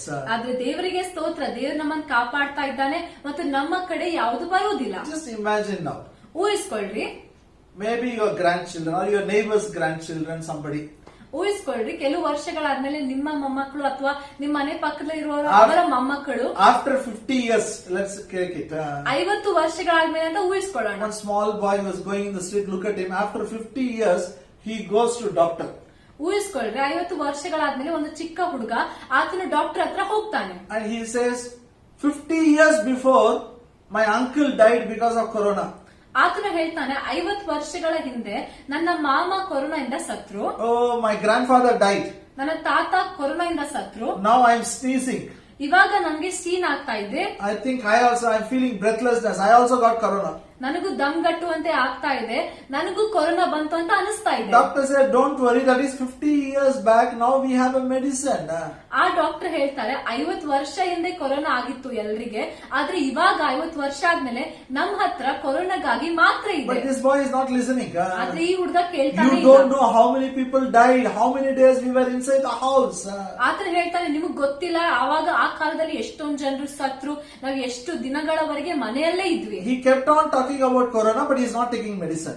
ಆತನು ಕೊರೋನಾ ಬಗ್ಗೆ ಮಾತಾಡ್ತಾನೆ ಇದ್ದ, ಆದ್ರೆ ಡಾಕ್ಟರ್ ಕೊಡುವಂತ ಮಾತ್ರೆ ತಗೊಳ್ಳಿಲ್ಲ. Now if he dies, what is the reason? ನೀವ್ ಹೇಳ್ರಿ, ಆ ವ್ಯಕ್ತಿ ಸತ್ರೆ ಏನಾಗ್ತದೆ? Is it because of corona? It is because he refused to take medicine. ಕೊರೋನಾದಿಂದ ಸತ್ತನ ಅಥವಾ ಆತನು ಮಾತ್ರೆ ತಗೊಳ್ಳಲ್ಲ ಅಂತ ಹೇಳಿದ ಅದಕ್ಕಾಗಿ ಸತ್ತ? Hello, are you with me? ಕೇಳ್ತಾ ಇದ್ದೀರಾ? He rejected medicine. ಆತನು ಮಾತ್ರೆಯನ್ನು ತಿರಸ್ಕರಿಸಿದ. Today, if anyone goes to hell, it is not because of sin. They have rejected the provision what God has given for sin. ಈಗಿನ ಕಾಲದಲ್ಲಿ ಯಾರಾದ್ರೂ ನರಕಕ್ಕೆ ಹೋದ್ರೆ ಅದು ಪಾಪದ ಕಾರಣದಿಂದ ಅಲ್ಲ, ಆದ್ರೆ ಯೇಸು ಕ್ರಿಸ್ತನು ಪಾಪಕ್ಕಾಗಿರುವಂತ ಉಪಾಯವನ್ನು ಕೊಟ್ಟಿದ್ದಾಗ ಅದನ್ನು ಅವರು ತಿರಸ್ಕಾರ ಮಾಡಿದ್ರು. Hallelujah. Grace provided us salvation. ಕೃಪೆಯು ನಮಗಾಗಿ ರಕ್ಷಣೆಯನ್ನು ಒದಗಿಸಿತು. The same way, grace provided us healing. ಅದೇ ರೀತಿಯಲ್ಲಿಯೇ ಕೃಪೆಯು ನಮಗಾಗಿ ಸ್ವಸ್ಥತೆಯನ್ನು ಕೂಡ ಒದಗಿಸಿದೆ. I request you, if you are praying for a sick person, don't condemn him quoting some sin. ಮತ್ತು ನೀವು ಯಾರಾದ್ರೂ ರೋಗಿಗಳಿಗಾಗಿ ಪ್ರಾರ್ಥನೆ ಮಾಡ್ಬೇಕಾದ್ರೆ ಆ ವ್ಯಕ್ತಿಯ ಪಾಪವನ್ನು ತೆಗೆದು ಆ ಪಾಪದ ಬಗ್ಗೆ ಮಾತಾಡಿ ಖಂಡಿಸಬೇಡ್ರಿ. Especially believers. ವಿಶೇಷವಾಗಿ ವಿಶ್ವಾಸಿಗಳಿಗಾಗಿ Already ಪ್ರಾರ್ಥಿಸುವಾಗ their heart is condemning. ವಿಶ್ವಾಸಿಗಳಲ್ಲಿ ಆವಾಗಲೇ ಅವ್ರ ಹೃದಯದಲ್ಲಿ ಖಂಡನೆ ಇದೆ. Tell them God is your father. ಆ ವ್ಯಕ್ತಿಗೆ ಹೇಳಿ, ದೇವರು ನಿಮ್ಮ ತಂದೆ ಆಗಿದ್ದಾನೆ. Healing, grace provides, by faith we take. ಸ್ವಸ್ಥತೆ ಎನ್ನುವುದು ಕೃಪೆ ಒದಗಿಸ್ತದೆ, ನಾವು ನಂಬಿಕೆಯಿಂದ ತಗೊಳ್ಬೇಕು. Now what about holiness? ಇವಾಗ ಪರಿಶುದ್ಧತೆ ಬಗ್ಗೆ ಏನು? I am up to this now. I want to teach about holiness. ಇವಾಗ ಪರಿಶುದ್ಧತೆ ಬಗ್ಗೆ ಕಲಿಸ್ಬೇಕು ಅಂತ ಬಯಸ್ತಾ ಇದ್ದೇನೆ. Grace is not licensed to commit sin. ಯಾಕೆಂದ್ರೆ ಕೃಪೆಯು ಪಾಪ ಮಾಡುವುದಕ್ಕಾಗಿ ಲೈಸೆನ್ಸ್ ಅಲ್ಲ. Grace will help you to live a holy life for Jesus. ಯೇಸು ಕ್ರಿಸ್ತನಿಗಾಗಿ ಪರಿಶುದ್ಧರಾಗಿ ಜೀವಿಸುವಂತೆ ಕೃಪೆಯು ಸಹಾಯ If ಮಾಡುತ್ತದೆ. you try, it is not possible. ನೀವು ಬಹಳ ಪ್ರಯತ್ನ ಮಾಡಿದ್ರೆ ಅಸಾಧ್ಯ. Hallelujah. Hallelujah. Are you with me? ನನ್ನ ಜೊತೆಲಿ ಇದ್ದೀರಾ? Please turn your Bible to 1 Corinthians, 1st chapter, ನಿಮ್ ಬೈಬಲ್ಗಳನ್ನು 1 ಕೊರಿಂಥ 1ನೇ ಅಧ್ಯಾಯಕ್ಕೆ ತಿರುಗಿಸಿ verse 30. 30ನೇ ವಾಕ್ಯ ನೋಡಿಕೊಳ್ಳೋಣ. ಕೊರಿಂಥದವರಿಗೆ ಬರೆದ 1ನೇ ಪತ್ರಿಕೆ 1ನೇ ಅಧ್ಯಾಯ 30ನೇ ವಾಕ್ಯ. A very important verse, and I'm going to continue this verse next week also. ಬಹಳ ಮುಖ್ಯವಾಗಿರುವ ವಾಕ್ಯವಾಗಿದೆ. ನಾನು ಮುಂದಿನ ವಾರ ಕೂಡ ಈ ವಾಕ್ಯದಿಂದ ಪ್ರಾರಂಭಿಸ್ತೇನೆ. It says, "But of him are ye in Christ Jesus, who of God is made unto us wisdom and righteousness and sanctification and redemption." 1 ಕೊರಿಂಥ 1ನೇ ಅಧ್ಯಾಯ 30ನೇ ವಾಕ್ಯ. ನೀವು ಕ್ರಿಸ್ತ ಯೇಸುವಿನಲ್ಲಿರುವುದು ಆತನಿಂದಲೇ, ಕ್ರಿಸ್ತ ಯೇಸು ನಮಗೆ ದೇವರ ಕಡೆಯಿಂದ ಜ್ಞಾನವು, ನೀತಿ, ಶುದ್ಧೀಕರಣ, ವಿಮೋಚನೆಗಳಿಗೆ ಕಾರಣನು ಆದನು. Okay, now it says like this, "But of him you are in Christ Jesus." ವಾಕ್ಯ ಹೇಳ್ತದೆ, ನೀವು ಕ್ರಿಸ್ತ ಯೇಸುವಿನಲ್ಲಿರುವುದು ಆತನಿಂದಲೇ. Means because of God you are in Christ Jesus. ಅದರ ಅರ್ಥ ಏನಂದ್ರೆ, ದೇವರಿಂದಲೇ ನೀವು ಯೇಸು ಕ್ರಿಸ್ತನಲ್ಲಿ ಇದ್ದೀರಾ. When we were sinners, God put us in Christ Jesus. ನಾವು ಪಾಪಿಗಳಾಗಿದ್ದಾಗ ದೇವರು ನಮ್ಮನ್ನು ಕ್ರಿಸ್ತ ಯೇಸುವಿನಲ್ಲಿ ಹಾಕಿದನು. And God made Christ as our wisdom. God made Christ as our righteousness. God made him for sanctification and redemption. ಮತ್ತು ದೇವರು ಕ್ರಿಸ್ತನನ್ನು ನಮಗೋಸ್ಕರ ನಮ್ಮ ಜ್ಞಾನವಾಗಿಯೂ ನಮ್ಮ ಶುದ್ಧೀಕರಣವಾಗಿಯೂ ಮತ್ತು ನಮ್ಮ ಬಿಡುಗಡೆಯಾಗಿಯೂ ಮಾಡಿದನು. Sanctification meaning is holiness. ಶುದ್ಧೀಕರಣ ಅಂದ್ರೆ ಪರಿಶುದ್ಧತೆ. How you are going to live a holy life? ನೀವ್ ಹೇಗೆ ಪರಿಶುದ್ಧ ಜೀವನ ಜೀವಿಸ್ತೀರಾ? It begins with this revelation. ಈ ಪ್ರಕಟಣೆಯಿಂದಲೇ ಪ್ರಾರಂಭವಾಗ್ತದೆ. Christ is your sanctification. ಕ್ರಿಸ್ತನು ನಿಮ್ಮ ಶುದ್ಧೀಕರಣವಾಗಿದ್ದಾನೆ. Say English. Christ is my sanctification. ನನ್ನಿಂದ ಹೇಳ್ರಿ, ಕ್ರಿಸ್ತನು ನನ್ನ ಶುದ್ಧೀಕರಣವಾಗಿದ್ದಾನೆ. It is not what you do, what you don't do. ನೀವೇನ್ ಮಾಡ್ತಿರೋ ಏನ್ ಮಾಡಲ್ವೋ ಅದ್ರ ಮೇಲೆ ಅಲ್ಲ. God put you in Christ. He is your holiness. ದೇವರು ನಿಮ್ಮನ್ನು ಕ್ರಿಸ್ತನಲ್ಲಿ ಹಾಕಿದ್ದಾನೆ. ಕ್ರಿಸ್ತನು ನಿಮ್ಮ ಶುದ್ಧೀಕರಣವಾಗಿದ್ದಾನೆ. When you know Christ is your holiness, then effects will be seen in your eyes, in your tongue, in your deeds.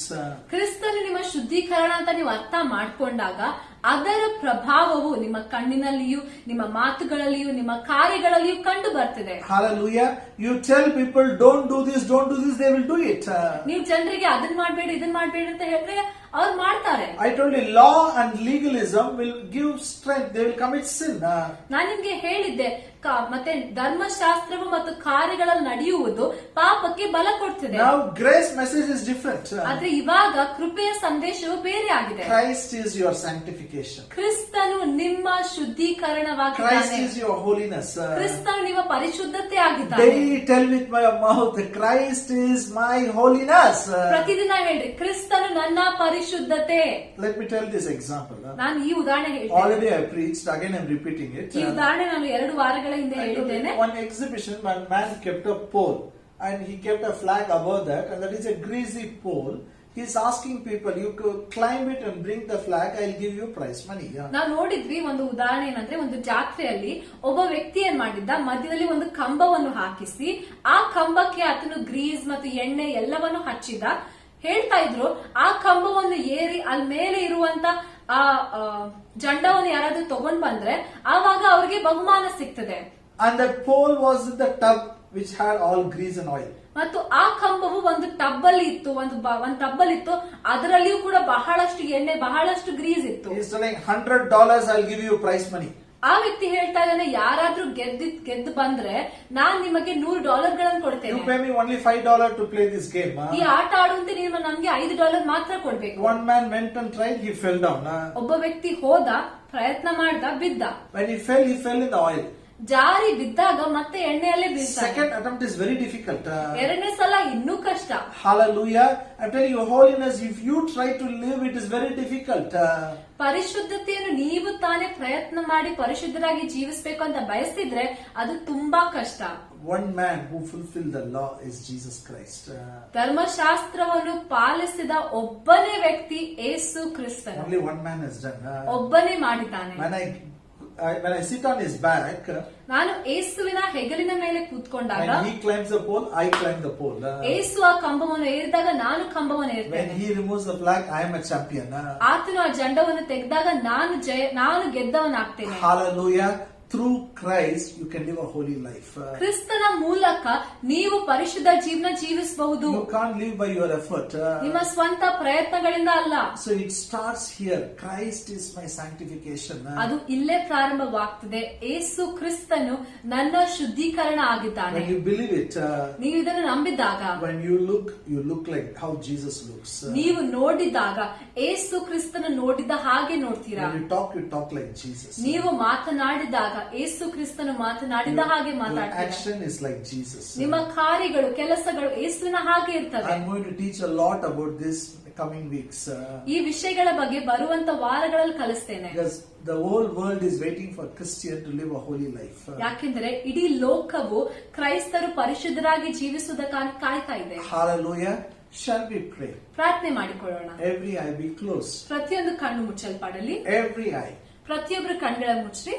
Abba, Father, in Jesus' name we pray. ಅಪ್ಪ ತಂದೆ ಯೇಸು ಕ್ರಿಸ್ತನ ಹೆಸರಲ್ಲಿ I ಪ್ರಾರ್ಥಿಸ್ತೇವೆ. pray for all these precious people. ಈ ಎಲ್ಲ ಅಮೂಲ್ಯವಾದ ಜನರಿಗಾಗಿ ಪ್ರಾರ್ಥಿಸ್ತೇವೆ. Open their eyes of understanding. ಅವರ ತಿಳುವಳಿಕೆಯ ಕಣ್ಣುಗಳಂತೆರೆ. I declare no one will fall sick. ನಾನು ಘೋಷಿಸ್ತೇನೆ, ಯಾರು ಕೂಡ ರೋಗದಲ್ಲಿ ಬೀಳುವುದಿಲ್ಲ. And even if they are right now, when they pray in the name of Jesus, they'll be healed. ಅವ್ರು ರೋಗದಲ್ಲಿ ಇದ್ರೆ, ಕಾಯಿಲೆಗಳಲ್ಲಿ ಇದ್ರೆ, ಇವಾಗ ಕೂಡ ಯೇಸು ಕ್ರಿಸ್ತನ ಹೆಸರಲ್ಲಿ ಬಿಡುಗಡೆ ಆಗ್ತದೆ, ಸ್ವಸ್ಥರಾಗ್ತಾರೆ. They will not allow their heart to condemn them, because God is greater than our hearts. ಅವರ ಹೃದಯಗಳು ಅವರನ್ನು ಖಂಡಿಸುವಂತೆ ಅವರ ಅನುಮತಿ ಕೊಡುವುದಿಲ್ಲ, ಯಾಕೆಂದರೆ ದೇವರು ನಮ್ಮ ಹೃದಯಗಳಿಗಿಂತ ದೊಡ್ಡಾತನಾಗಿದ್ದಾನೆ. The Spirit of the Lord was risen, the dead body of Jesus is dwelling in them to quicken their mortal bodies. ಯಾವ ದೇವರಾತ್ಮನು ಯೇಸು ಕ್ರಿಸ್ತನ ಸತ್ತಂತ ದೇಹವನ್ನು ಮೇಲಕ್ಕೆ ಎಬ್ಬಿಸಿತ್ತೋ ಆ ದೇವರಾತ್ಮ ನಮ್ಮೊಳಗೆ ಜೀವಿಸ್ತಾ ಇದ್ದಾನೆ, ನಮ್ಮ ಮರ್ತ್ಯ ದೇಹಗಳನ್ನು ಬದುಕಿಸುವನು. Wherever they have a pain, let your Holy Ghost power flow in Jesus' name.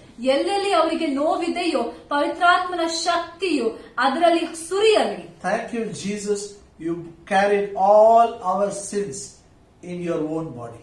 ಯೇಸು ಕ್ರಿಸ್ತನೇ, ನಮ್ಮೆಲ್ಲರ ಪಾಪಗಳನ್ನು ನಿನ್ನ ಸ್ವಂತ ದೇಹದಲ್ಲಿ ಹೊತ್ತುಕೊಂಡು ಅದಕ್ಕಾಗಿ ವಂದನೆ. Thank you, Father, for putting us in Christ Jesus and made him as our sanctification. ತಂದೆಯೇ, ಯೇಸು ಕ್ರಿಸ್ತನಲ್ಲಿ ನಮ್ಮನ್ನು ಇಟ್ಟಿದ ಕಾರಣಕ್ಕಾಗಿ ವಂದನೆ ಮತ್ತು ಆತನನ್ನು ನಮ್ಮ ಶುದ್ಧೀಕರಣವಾಗಿ ಮಾಡಿಸಿದೆ, ಅದಕ್ಕಾಗಿ ವಂದನೆ. Because Christ is our sanctification, we will show in action holiness. ಮತ್ತು ಕ್ರಿಸ್ತನು ನಮ್ಮ ಶುದ್ಧೀಕರಣವಾಗಿರುವ ಕಾರಣ ನಮ್ಮ ಕಾರ್ಯಗಳಲ್ಲಿಯೂ ನಾವು ಪರಿಶುದ್ಧರಾಗಿ ಇರ್ತೇವೆ. Grace provided it. ಕೃಪೆಯು ಅದನ್ನು By ಒದಗಿಸಿದ್ದು, faith we are going to take it ನಂಬಿಕೆಯಿಂದ ಅದನ್ನು ತಗೊಳ್ತೇವೆ and live for thy glory. ಮತ್ತು ನಿನ್ನ ಮಹಿಮೆಗಾಗಿ ಜೀವಿಸ್ತೇವೆ. In Jesus' name we pray.